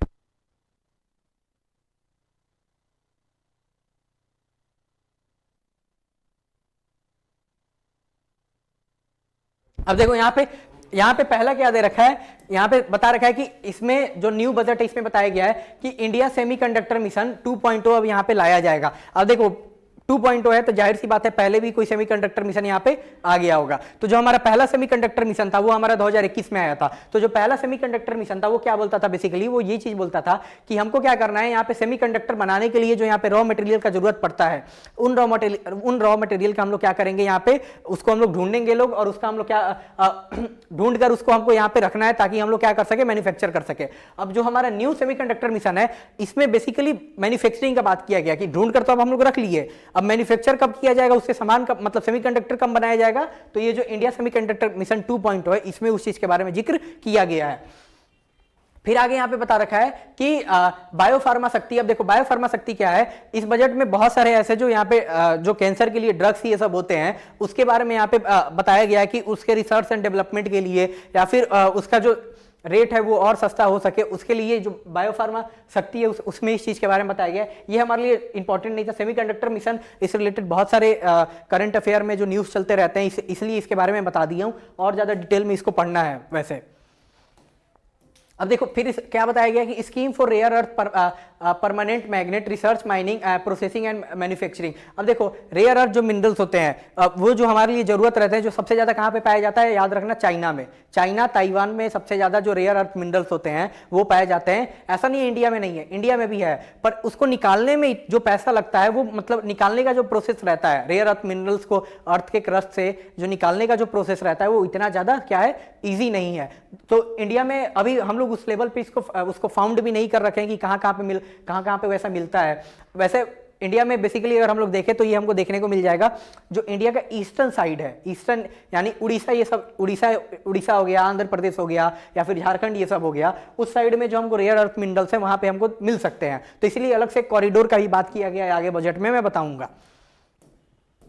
फिर आगे यहाँ पे एज सच कुछ इंपॉर्टेंट इसमें हमारे लिए है नहीं। इंटीग्रेटेड प्रोग्राम फॉर टेक्सटाइल के करने के लिए यहाँ पे अलग अलग पार्क बनाया जाएगा, इसके बारे में बात किया गया है। फिर यहाँ पे और क्या है, scheme to revive 200 legacy industrial cluster. अब देखो जो 200 यहाँ पे बोला गया है कि जो इंडस्ट्रियल यहाँ पे अलग अलग यहाँ पे इंडस्ट्रियल सेक्टर थे उनको हम लोग अच्छे से और ज्यादा रिवाइव कर सके, ऐसे 200 को यहाँ पे पहले चुना जाएगा और उसको रिवाइव करने का यहाँ पे प्लान यहाँ पे बताया गया है।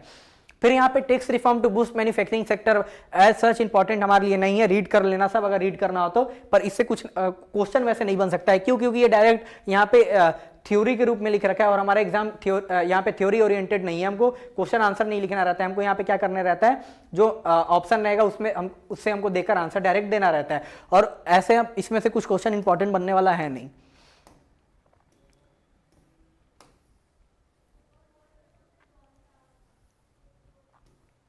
हाँ, एक चीज ध्यान रखो सब, exemption from basic custom due to unspecified path use in the manufacture of micro oven. अब देखो जो माइक्रोवेव ओवन जो बनता था तो उसमें उसको बनाने के लिए यहाँ पे जो मटेरियल्स का इस्तेमाल होता था तो उस पर बहुत ज्यादा पहले टैक्सेस लगता था। तो अब हम लोग करंट में जो यूरोप के साथ यहाँ पे FTA साइन किए हैं लोग, फ्री ट्रेड एग्रीमेंट, तो उससे क्या हो जाएगा, जो मटेरियल वो यूरोप से आता था तो वो बहुत महंगा रहता था, तब उसमें एग्जेम्पशन हो रखा है, मतलब उससे हमको छूट मिल रखा है। तो वहीं उसके बारे में बता रखा है कि अब वो चीज क्या पड़ेगा यहाँ पे हमारे लिए सस्ता पड़ेगा, वो बता रखा है, और इसमें एज सच कुछ इंपॉर्टेंट है नहीं।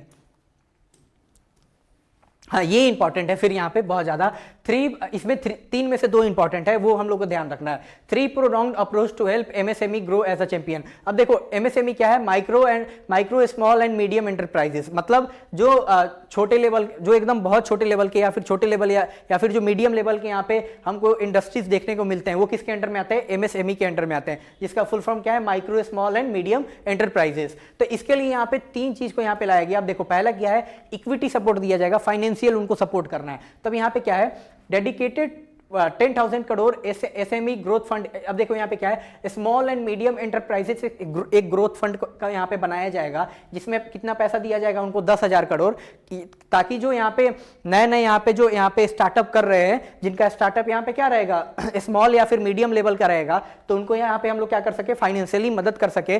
जाहिर सी बात है पैसा तो उनके पास भी उतना नहीं रहेगा, तो गवर्नमेंट यहाँ पे कुछ लोन देगी, तो उनके लिए उसी चीज को यहाँ पे बनाया गया कि 10,000 करोड़ रुपया यहाँ पे जो स्मॉल एंड मीडियम एंटरप्राइजेस है उनके लिए यहाँ पे अलग से एलोकेट किया गया है। फिर आगे यहाँ पे क्या है कि top up to the self reliant India fund 2021 with 200 crore. अब देखो यहाँ पे क्या,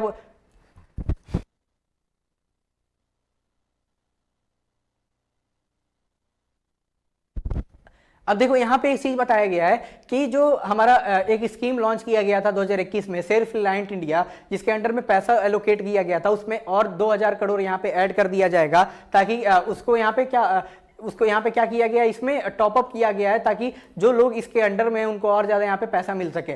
फिर यहाँ पे क्या है, professional support, government to facilitate professional institution to develop corporate Mitras specially in Tier 2 Tier 3 towns to help MSME meet compliance requirement at affordable cost. अब देखो ये चीज क्या समझाया गया है, मान लो कि अगर कोई यहाँ पे इंडस्ट्री या फिर कोई यहाँ पे कुछ खोल कर बैठ गया, तो जाहिर सी बात है उसको जो गवर्नमेंट का यहाँ पे कोई भी बिजनेस कर रहा है, तो यहाँ पे गवर्नमेंट उससे क्या, वो जो यहाँ पे चीज प्रोड्यूस कर रहा है उस पर टैक्स लगता है, तो उसको क्या करना होगा, सरकार पे यहाँ पे टैक्स भरना होगा, या फिर कोई भी उस पे गवर्नमेंट का यहाँ पे कंप्लायंस है वो सब उसको फुलफिलमेंट करना होगा। तो फुलफिलमेंट तो उससे खुद से होता नहीं है, अलग अलग जो यहाँ पे स्किल टाइप के यहाँ पे जो प्रोफेशनल है वो करेंगे। अगर मान लो उसको टैक्स यहाँ पे फाइल करवाना है, तो क्या कोई CA उसको मदद करेगा कि आप कैसे कर सकते हैं। तो इसलिए Tier 2 Tier 3 सिटी में यहाँ पे कॉर्पोरेट मित्रास बनाया जाएगा, ताकि वो लोग क्या कर सके, वो लोग जो यहाँ पे काम करने वाले, जो यहाँ पे MSME, जो यहाँ पे अलग अलग इंडस्ट्री है, उनके जो ऑनर है या फिर जो लोग उसमें एम्प्लॉयड है, उनको यहाँ पे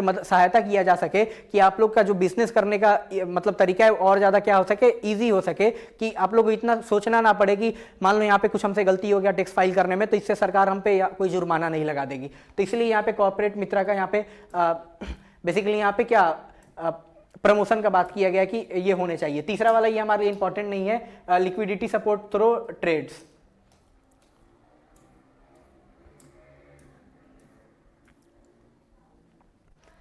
अब यहाँ पे एज सच सर्विस सेक्टर के लिए कुछ इंपॉर्टेंट हमारा तो,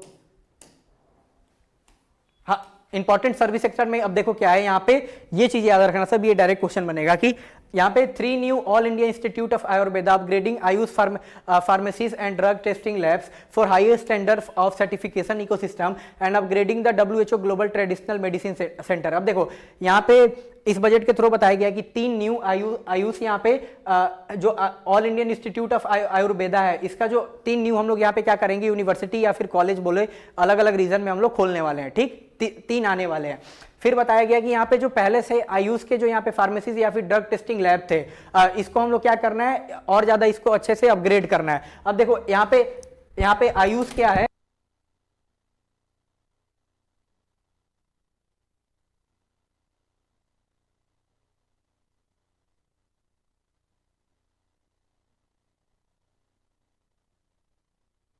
अब देखो यहाँ पे जो आयुष है, आयुष क्या है यहाँ पे, A फॉर आयुर्वेदा है, Y for yoga and neuropathy है, उसके बाद क्या है, U फॉर यूनानी है, S फॉर सिद्धा एंड H फॉर होम्योपैथी है। तो ये जो अलग अलग ये हमारे यहाँ पे क्या है, ये अलग अलग यहाँ पे जो एक आयुष मिनिस्ट्री है, इसके अंडर में इतने सारे किसी को ठीक करने का जो यहाँ पे तरीका है, इसको एक में ला दिया गया है। तो इनका जो पहले से यहाँ पे ड्रग टेस्टिंग लैब जो है, उसको हमको यहाँ पे क्या करना है, और ज़्यादा उसको मॉडिफाई करना है, अपग्रेड करना है, ताकि वो क्या हो सके, और ज़्यादा उसका लेवल बढ़ सके। फिर बता रखा है जो WHO का ग्लोबल ट्रेडिशनल मेडिसिन सेंटर होता है, उसका भी जो यहाँ पे क्वालिटी है, उसको हमको क्या करना है, यहाँ पे और ज़्यादा एनहेंस करना है। फिर आगे एज सच इंपॉर्टेंट, हाँ एक और चीज़ यहाँ पे देखो, setting up AVGC content creator lab in 50,000 secondary school and 500 colleges। अब देखो यहाँ पे क्या है कि 15,000 जहाँ ऐसे स्कूल जहाँ पे 15 साल से ज़्यादा उम्र के बच्चे पढ़ते हैं, यानी बेसिकली क्या 9-10 के बच्चे जिस स्कूल में है, जो स्कूल 9-10 तक का है या फिर उससे आगे का, वहाँ पे क्या बताया गया कि ऐसे 15,000 सेकेंडरी स्कूल में हमको यहाँ पे क्या AVGC कंटेंट क्रिएटर लैब बनाना है। अब इसमें क्या होगा, आपको सिखाया जाएगा एनिमेशन, कंटेंट क्रिएशन, जो हम लोग एज अ मतलब पहले के टाइम पर ये सब हमको देखने को स्कूल में नहीं मिलता था। कोई भी वीडियो एडिटिंग कर रहा है तो ये सब हमको कहाँ सिखाया जाएगा, स्कूल में सिखाया जाएगा। उसके लिए हमको यहाँ पे क्या किया जाएगा, डेडिकेटेड लैब बनाया जा रहा है। तो ये चीज़ अगर देखा जाए, जो आने वाले बच्चे हैं उनके लिए ये बहुत ज़्यादा अच्छा है। क्योंकि उनको यहाँ पे नए चीज़ों के बारे में बताया जा रहा है स्कूल में,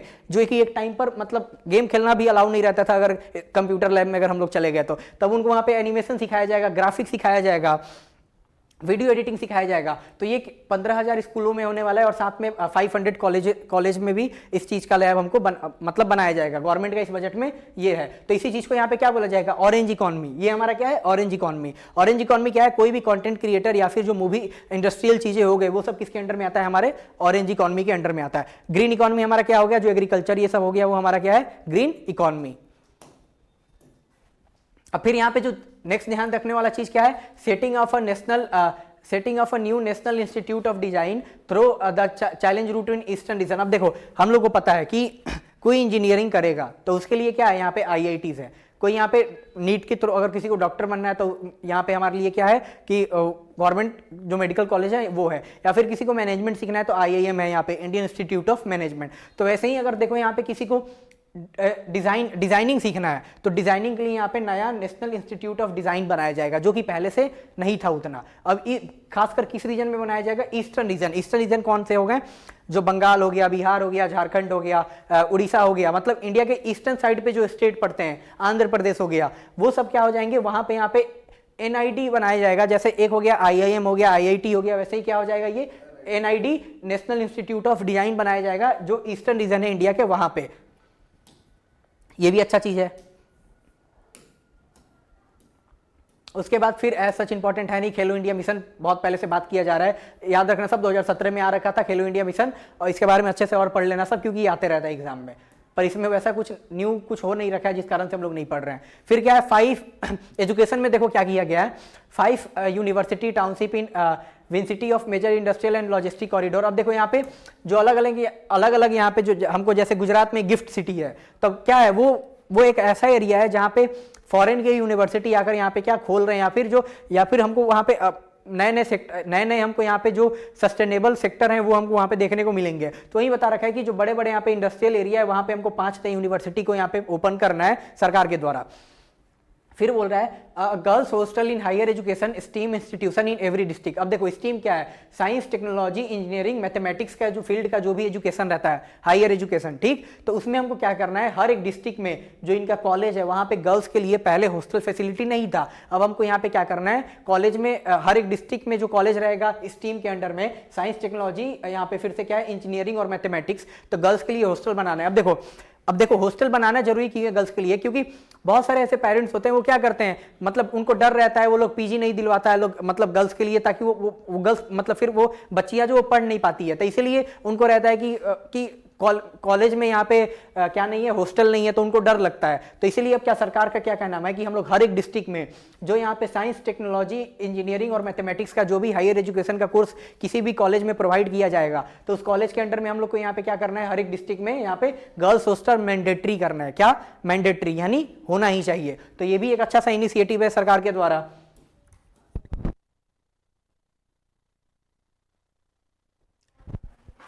टूरिज्म को लेकर फिर, हाँ टूरिज्म को लेकर यहाँ पे कुछ इंपॉर्टेंट चीज है, पर एज सच अगर हम लोग अलग से टूरिज्म का अगर कोई आने वाला हमको चीज देखने को मिलेगा वो यहाँ पे हो सकता है। एक चीज ध्यान रखना सब कि इंडिया आगे चलकर यहाँ पे क्या होस्ट करने वाला है, India to host first ever global big cat summit यहाँ पे होस्ट करने वाला है। अब बिग कैट क्या हो गए, जो यहाँ पे लायन ये सब होते हैं वो सब किसके अंडर में आते हैं, बिग कैट के अंडर में ही आते हैं। तो इसको लेकर यहाँ पे एक मान लो कि एक ऑर्गेनाइजेशन बना हुआ है जिसका क्या नाम है ग्लोबल बिग कैट समिट, तो वो इंडिया फर्स्ट टाइम होस्ट करने वाला है। तो अभी होस्ट करेगा तो इंडिया को इससे फायदा होगा, क्यों, क्योंकि बाहर के कंट्री के लोग यहाँ पे आएंगे, कहाँ आएंगे, इंडिया में आएंगे। तो वही बता रखा है टूरिज्म को लेकर यहाँ पे बहुत कुछ है। फिर है कि develop 15 archaeological site into vibrant experimental cultural destination. अब देखो यहाँ पे ऐसे 15 आर्कियोलॉजिकल साइट को चुनना है। आर्कियोलॉजिकल साइट हमारा कुतुब मीनार भी हो गया, ठीक। तो ये क्या हो गई, हमारे आर्कियोलॉजिकल साइट है। तो ऐसे 15 आर्कियोलॉजिकल साइट को हमको चुनना है, वहां पे हमको क्या दिखाना है, जो हमारा अलग अलग यहाँ पे कल्चर है। तो हमारे इंडिया में इतने सारे कल्चर है लोगों के, तो उन सबको वहां पे हमको शोकेस करना है। तो शोकेस होगा तो क्या होगा, बाहर के लोग इंडिया में देखने आएंगे। तो वही टूरिज्म को लेकर यहाँ पे कुछ बता रखा है। एक चीज ये फिर ध्यान रखने वाला है कि development of Buddhist circuits in north east India region. अब देखो यहाँ पे जो लोग यहाँ पे बुद्धिस्ट लोगों का टूरिज्म बढ़ाने के लिए, या फिर जो बुद्धिस्ट पीपल हैं, या फिर और भी जो बाहर के लोग हैं जो बुद्धिस्ट मोन्यूमेंट्स को या फिर उनके चीज़ों को आकर देख सके, तो ये सब चीज़ प्रमोट करने के लिए नॉर्थ ईस्ट में यहाँ पे वैसा क्या यहाँ पे फैसिलिटी प्रोवाइड कराया जाएगा, चीज़ बनाया जाएगा जिससे टूरिज्म हमारे देश में क्या यहाँ पे बढ़ सके। हाँ फिर एक और ये ध्यान रखना सब कि pilot scheme for upskilling 10,000 guide in 20 iconic tourist site. अब देखो 20 ऐसे जो हमारे इंडिया के आइकॉनिक टूरिस्ट साइट है, वहां पे 10,000 जो गाइड है उनको यहाँ पे क्या किया जाएगा, उनकी स्किल को यहाँ पे एक स्कीम लेकर आया जाएगा जिसमें उनको सिखाया जाएगा कि आप लोग कैसे, कोई फॉरेनर यहाँ पे आ रहा है या फिर कोई घूमने आ रहा है यहाँ पे, तो आप यहाँ पे क्या कर सको, आप उनको यहाँ पे सब समझा सको। तो उससे क्या हो सके, एक टाइप से उनको भी यहाँ पे एम्प्लॉयमेंट मिलेगा। तो यहाँ पे उसी चीज़ के बारे में बताया गया है। फिर एज सच इंपॉर्टेंट कुछ है नहीं। Tax reform to boost service sector, इसके ये हमारे लिए इंपॉर्टेंट नहीं है। फाइनेंशियल सेक्टर फिर ये भी नहीं है आगे। हाँ अब देखो एक चीज यहाँ पे ध्यान रखो सब कि इसी कारण से शेयर मार्केट हमारा क्रैश हुआ था। जब तक यहाँ तक निर्मला सीतारमन आई नहीं थी तब तक पूरा शेयर मार्केट बहुत अच्छे से चल रहा था, लॉस में नहीं था। जैसे ही निर्मला सीतारमन अनाउंस करती है कि जो यहाँ पे एसटीटी यहाँ पे लगाया जाता था, पहले कोई भी शेयर परचेस करेगा तो जो उस पर प्रीमियम चार्ज होता था कितना 0.2%, 0.002%, तो वो यहाँ पे उसको बढ़ाकर यहाँ पे कितना उसको यहाँ पे क्या कर दिया गया, इसमें उसको बढ़ाकर कितना कर दिया गया 0.005%। यही न्यूज आने के बाद क्या हुआ, पूरा शेयर मार्केट एक ही बार में क्रैश कर गया। ये इसी कारण से कि जो STT option premier and exercise option to the be raised from 0.15 from rate of 0.01 and 0.125, 0.1 और 0.125 जो पहले लगता था किसी शेयर पे प्रीमियम, उसका चार्ज बढ़ाकर कितना कर दिया गया 0.15%। तो जाहिर, अब देखो नंबर में हमको छोटा सा दिख रहा है, पर अगर मान लो कोई लाखों का शेयर खरीद रखा है तो उस लाख में अगर मान लो प्रीमियम उतना चार्ज हो रहा है तो उसके लिए तो अमाउंट बहुत ज्यादा बड़ा है। तो इसलिए क्या हो गया, एक ही बार में शेयर मार्केट यहाँ पे उस दिन क्रैश कर गया।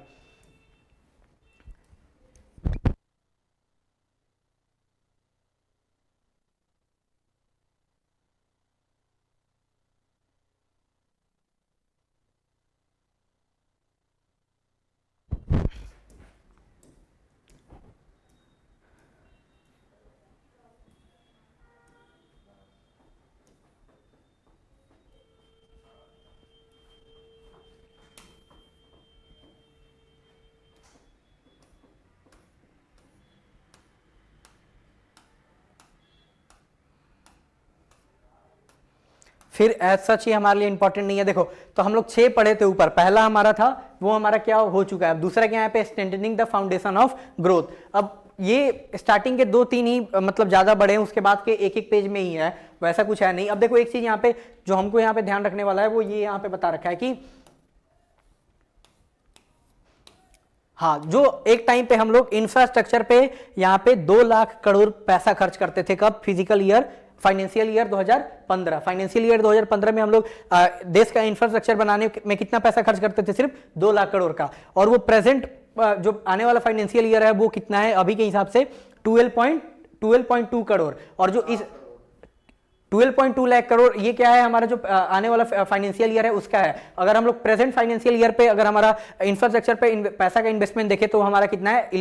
11 लाख करोड़ वो हमारा प्रेजेंट है। अब इसमें भी ऐड कर दिया गया है कितना? 1.12, तो वो कितना हो चुका है? 12.2 लाख करोड़ हो चुका है। तो देखो गवर्नमेंट कितना यहाँ पे इंफ्रास्ट्रक्चर पे यहाँ पे पैसा लगा रही है ताकि क्या हो सके, अगर इंफ्रा रहेगा देश में तो कोई भी यहाँ पे इजिली यहाँ पे बिजनेस आगे करेगा। बिजनेस करेगा तो क्या होगा? देश का यहाँ पे डेवलपमेंट होगा। अब कोई भी बिजनेस करेगा तो जाहिर सी बात है उससे इंप्लॉयमेंट क्रिएट होगा। तो जो भी चीज अगर अभी तक हम लोग पढ़ते आ रहे हैं, इससे एक चीज हमेशा ध्यान रखो साहब, ये सब किसके लिए किया जा रहा है? यूथ के लिए किया जा रहा है। इसलिए इस बजट को यहाँ पे क्या बोला जा रहा है? यूथ ओरिएंटेड पूरा बजट फोकस किया गया है ताकि लॉन्ग टर्म में यूथ को यहाँ पे क्या हो सके, इससे फायदा हो सके। ऐसा नहीं है कि इस बजट को इंप्लीमेंट होते एक ही बार में यूथ को फायदा हो जाएगा। ये सरकार का लॉन्ग टर्म विजन है।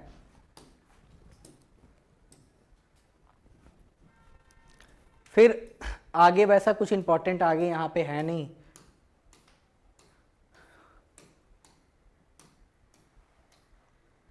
हाँ, फिर यहां पे अब देखो यहां पे क्या की, यहां पे अब जो नेक्स्ट इंपॉर्टेंट चीज है ये हमारा है कि जो इंडिया में टियर 2 टियर 3 या फिर टेंपल टाउन है। टेंपल टाउन कौन से होंगे?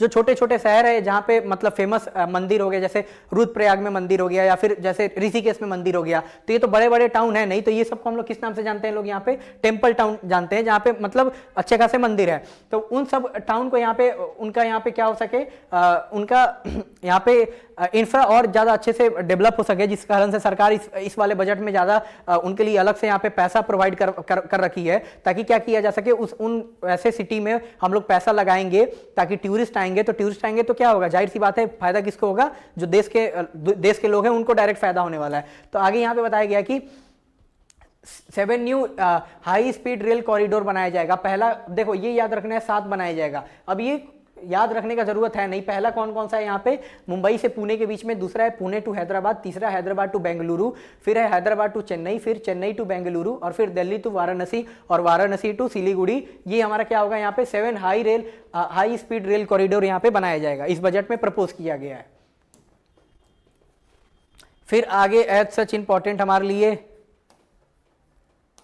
हाँ अब एक चीज ये ध्यान रखना सब, ये तुम लोग को खुद से पढ़ लेना है। जो दिव्यांगजन है देश में, अब मान लो कोई दिव्यांगजन है वो फिजिकली यहाँ पे मतलब कैपेबल नहीं है काम करने के, पर ऐसा तो नहीं है कि वो हमारे देश के वर्कफोर्स का पार्ट नहीं है। वर्कफोर्स क्या?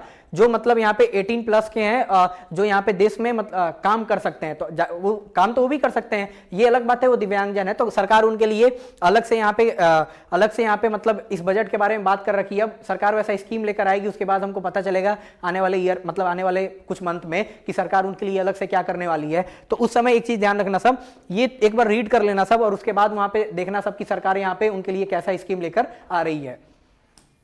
तो यहाँ पे हाँ, और फिर जाते जाते एक यहाँ पे लास्ट चीज देखो सबकी, यहाँ पे जो मेंटल हॉस्पिटल है, फेमस मेंटल हॉस्पिटल रांची और तेजपुर में, इंडिया का सबसे फेमस मेंटल हॉस्पिटल भी कहाँ है? रांची में है।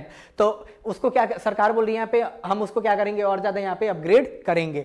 फिर और कुछ है नहीं, बस ये वाला रीड कर लेना सब, जब यहाँ पे स्कीम आएगा तब दिव्यांगजनों के लिए जो बताया गया है वो, बाकी एज सच कुछ इंपॉर्टेंट नहीं है।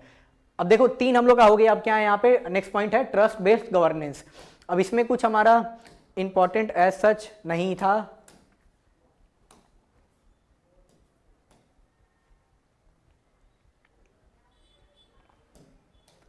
फिर ईज ऑफ डूइंग बिजनेस में इसमें कुछ इंपॉर्टेंट पॉइंट है, वो यहां पे ध्यान रखना सब।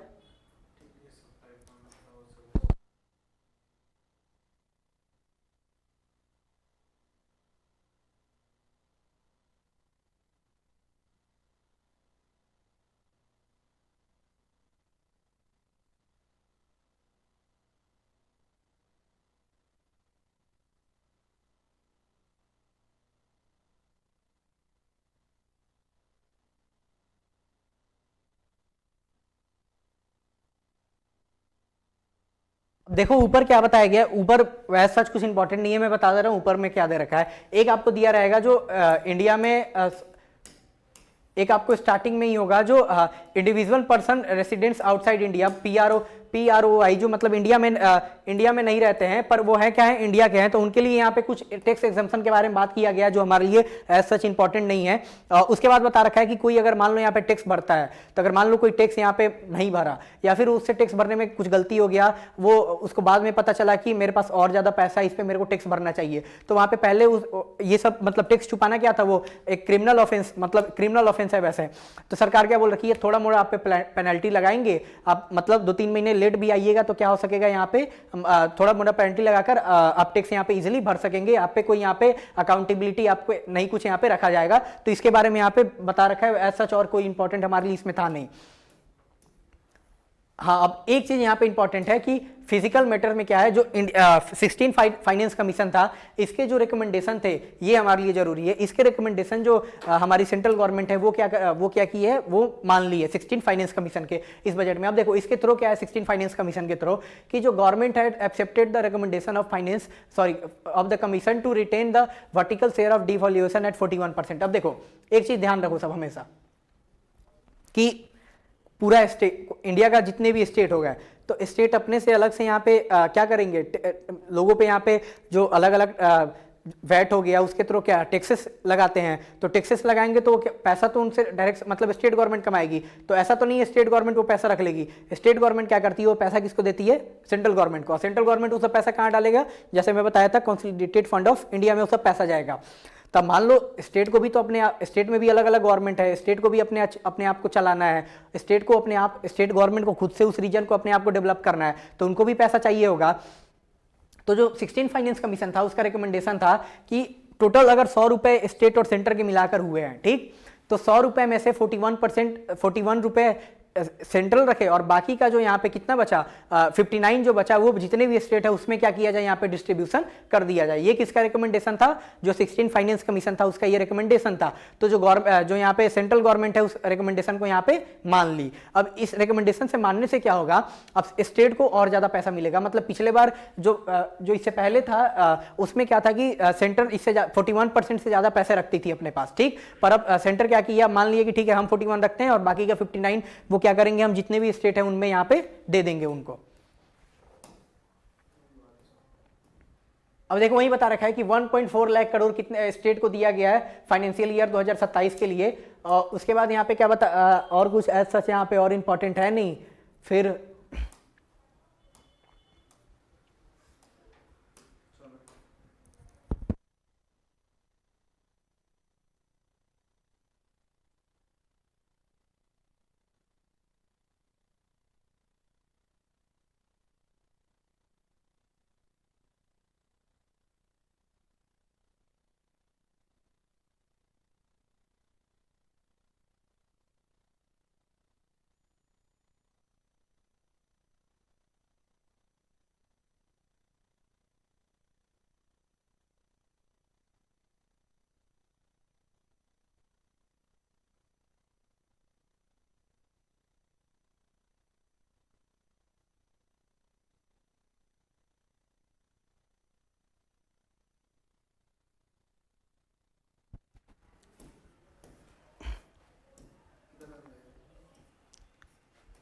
अब देखो एक चीज यहां पे ध्यान दो सब कि जो हमारा 1 रुपए है, इंडिया का जो 1 रुपए है वो आता कहां से है उसके बारे में बताया गया है। और उसके बाद फिर हम लोग आगे बताया गया कि जो 1 रुपए इंडिया का आता है वो कहां जाता है। तो ये उसके बाद क्या हो जाएगा, हमारा सेशन खत्म हो जाएगा। हमारे एग्जाम पर्सपेक्टिव से यही इंपॉर्टेंट चीजें थी जो हमको पढ़ना था। स्टार्टिंग का जो फर्स्ट पार्ट था वो बहुत ज्यादा इंपॉर्टेंट था, मेन क्वेश्चन उसी से आता है, ठीक। अब यहां पे बता रखा है कि 1 रुपए हमारा कहां से आता है, 1 रुपए है तो 1 रुपए में 18% जो शेयर रहता है वो जो कॉर्पोरेशन टैक्स होता है वहां से आता है, ठीक। और फिर यहाँ पे बोरोइंग एंड लायबिलिटीज, गवर्नमेंट यहाँ पे जो उधार लेती है वो सब उससे कितना आता है यहाँ पे 24%। फिर यहाँ पे कितना है, इनकम टैक्स से 21% आता है और उसके बाद कस्टम जो लगाया जाता है यहाँ पे ड्यूटीज, कस्टम ड्यूटीज जो बाहर से सामान आते हैं उस पे उसका शेयर कितना रहता है यहाँ पे 4% का। और यूनियन एक्साइज ड्यूटी यानी जो सेंट्रल गवर्नमेंट यहाँ पे जो किसी चीज पर यहाँ पे टैक्स लगाती है, एक्साइज ड्यूटी लगाती है, उससे कितना आता है यहाँ पे 6%। और जीएसटी और अदर टैक्सेस से कितना आता है यहाँ पे 15%। और नॉन टैक्स रेवेन्यू से यहाँ पे कितना आएगा 10%। और नॉन डेप्ट कैपिटल रिसिप्ट यानी सरकार का ऐसा कमाई जिस पे सरकार कहीं इन्वेस्ट कर रखी है वो उससे कितना आता है सिर्फ हमारा 2%। तो ये हमारा टोटल फिगर हो गया कि अगर देश 1 रुपए कमा रहा है तो 1 रुपए कहां से कमा रहा है, वो इन सब चीजों से। और उसी में 24% देखो बोरोइंग एंड लायबिलिटीज भी है। तो यही सरकार का आगे यहाँ पे बताया था कि सरकार यहाँ पे क्या करेगी, ये जो 24 रुपीज है इसको आने वाले टाइम पर हमको और ज्यादा कम करना है, मतलब हमको उधार कम से कम लेना है, खुद से पैसा ज्यादा यहाँ पे कमाना है। ठीक, अब यहाँ पे देखो, अब 1 रुपए जो आ गए वो 1 रुपए कहाँ जाते हैं ये ध्यान रखो सब। अब सबसे बड़ा इसमें चंक जो चंक यहाँ पे है, कहीं सबसे ज्यादा पैसा जाता है तो स्टेट शेयर ऑफ टैक्सेस कितना है 22%। मतलब 1 रुपए में से 22% मान लो कितना जो स्टेट का यहाँ पे टैक्स वो लोग कलेक्ट किए रहते हैं वहीं SGST के रूप में ये सब, या फिर अलग वैट लगाकर, तो उनको यहाँ पे जो पैसा जाएगा उस 1 रुपए में से 22% तो उधर ही चला गया। फिर यहाँ पे बता रखा है सरकार, यहाँ पे जो ऊपर में बताया था यहाँ पे लोन ये सब यहाँ पे बोरोइंग ले रखी थी या फिर जो लायबिलिटीज था तो उस पे सरकार का तो इंटरेस्ट भी लगेगा। तो सरकार क्या करेगी, इंटरेस्ट उस पे भरेगी, तो वो इंटरेस्ट पे कितना चला जाता है सरकार का 20%। अब देखो यहाँ पे, फिर यहाँ पे नेक्स्ट क्या दे रखा है, नेक्स्ट यहाँ पे जो सेंट्रल सेक्टर स्कीम है, सेंट्रल सेक्टर स्कीम कौन है, जिसमें जो सेंट्रल गवर्नमेंट है, मैं पिछले सेशन में बता रखा हूं कि सेंटर का उसमें शेयर कितना रहता है 90% और स्टेट का कितना रहता है 10%। तो ऐसा कोई स्कीम जिसमें जो सेंट्रल सेक्टर स्कीम है, जो जैसे कि नॉर्थ ईस्ट में हमको जो भी स्कीम देखने को मिलते हैं वो इसी के अंडर में होता है। या फिर अगर आप ये देख ले, ये क्या नाम है, शायद जो फ्री में जो अनाज दिया जाता है वो भी इसी के अंडर में रहता है, सेंट्रली सेक्टर स्कीम ही है वो। तो उसमें भी कितना है, उसमें पैसा सरकार का कितना जाता है 17%। फिर आगे यहाँ पे बता रखा है कि सेंट्रली स्पॉन्सर्ड स्कीम में सरकार का कितना पैसा जाता है 8%। अब सेंट्रली स्पॉन्सर्ड स्कीम कितना कौन सा हो गया, जिसमें सेंट्रल गवर्नमेंट का शेयर 60% रहता है और स्टेट गवर्नमेंट का शेयर 40% रहता है। ये सब मैं पिछले सेशन में पहले बता रखा हूं, तो ये टर्म ध्यान रखना सब। और जो सरकार सब्सिडरीज देती है, जो भी लोक कल्याण का काम हो गया या फिर फ्री सब्सिडरी जिसको फ्रीबीज बोलते हैं, तो उस पर 1 रुपए में से कितना खर्च होता है 6% का। फिर आगे यहाँ पे बता रखा है जो लोगों को पेंशन दिया जाता है, तो जो यहाँ पे गवर्नमेंट इंप्लॉयज है उनके पेंशन में कितना चला जाता है 2%। फिर यहाँ पे बता रखा है कि जो सरकार के अलग खर्चे होते हैं वो 7% हो गए एज सच। तो ये पूरा हो गया। और डिफेंस पे याद रखो सब, यहाँ पे देश के डिफेंस पे कितना जो 1 रुपए में से 11% जो रहते हैं वो डिफेंस में वो पैसा जाते हैं। ठीक, तो ये हमारा हो गया। पहले हम लोग इसमें सेशन में क्या जाने कि हम लोग पहले जो भी हिस्टोरिकल बैकग्राउंड है उसके बारे में जाने लोग। यहाँ पे बजट असली में कॉन्स्टिट्यूशन में बताया गया है कि नहीं बताया गया है, फिर नहीं बताया गया है तो क्या मेंशन है। फिर यहाँ पे अलग अलग हम लोग type of budget, 3 type of budget जाने लोग, फिर 3 टाइप ऑफ फंड जाने, फिर यहाँ पे 3 कर्तव्य हैं उनके बारे में जाने लोग। फिर वहाँ पे हम लोग जाने लॉन्गेस्ट सबसे ज्यादा देर का बजट किसका था या फिर शॉर्टेस्ट ड्यूरेशन का कितना था, मतलब जितना हिस्टोरिकल बैकग्राउंड था पहला पार्ट में। दूसरा पार्ट में हम लोग क्या जाने, जो इस बार के बजट का जो इंपॉर्टेंट चीज था, 3 कर्तव्य के बारे में हम लोग पढ़े लोग, वो ध्यान रख लेना सब। उसके बाद जो मैं इंपॉर्टेंट बताया वो सब तुमको ध्यान रखना है। फिर कुछ रीड ऐसे सबको ही कर सकता है, ऐसा नहीं है कि रीड नहीं कर सकते हैं। 23 या फिर 24 पेज का पीडीएफ ही है ये टोटल, कोई भी रीड कर सकता है। इतना पेज का पीडीएफ कोई भी रीड कर सकता है। पूरा मैं पढ़ाया नहीं हूं क्योंकि एग्जाम से रिलेटेड उतना मतलब इंपॉर्टेंट नहीं है, पर सरकार गवर्नमेंट इसलिए प्रोवाइड कर रहा है ताकि हर एक नागरिक को पता रहे कि क्या हो रहा है, पैसा कहां जा रहा है। तो मैं सबको बोलूंगा एक बार खुद से पूरा रीड करना सब, मैं तो जो इंपॉर्टेंट है वो बताया हूं। फिर हम लोग वहाँ पे उसके अंडर में जो 6 इंपॉर्टेंट बता रखे थे, कैसे हमको बजट में क्या क्या करना है, उसके बारे में एक एक पढ़े लोग, किसके जो इंपॉर्टेंट पॉइंट थे। फिर हम लोग क्या पढ़े लास्ट में यहाँ पे कि जो सरकार का यहाँ पे जो भी पैसा यहाँ पे आता है सरकार का, वो 1 रुपए कहाँ से आता है या फिर 1 रुपए आ गया तो कहाँ पे जाएगा, उसके बारे में हम लोग पढ़े। अब यहाँ पे बता रखा है कि जो सरकार का जो खर्च रहता है उसमें सबसे ज्यादा इन टर्म्स ऑफ करोड़ में, तो सरकार सबसे ज्यादा पैसा खर्च कहाँ करती है, ट्रांसपोर्टेशन में। ठीक, पैसा। फिर डिफेंस में होता है, फिर रूरल डेवलपमेंट, फिर होम अफेयर, फिर एग्रीकल्चर अलाइंड एक्टिविटीज। एजुकेशन में कितना जा रहा है 1,39,289 करोड़ जा रहा है। फिर हेल्थ में इतना है। ये सब क्या हो गया, सरकार के जो खर्चे हैं ये यहाँ पे सरकार दे रखा है। तो मैं बोलूंगा सबको इस पीडीएफ को एक बार जाके जरूर पढ़ो।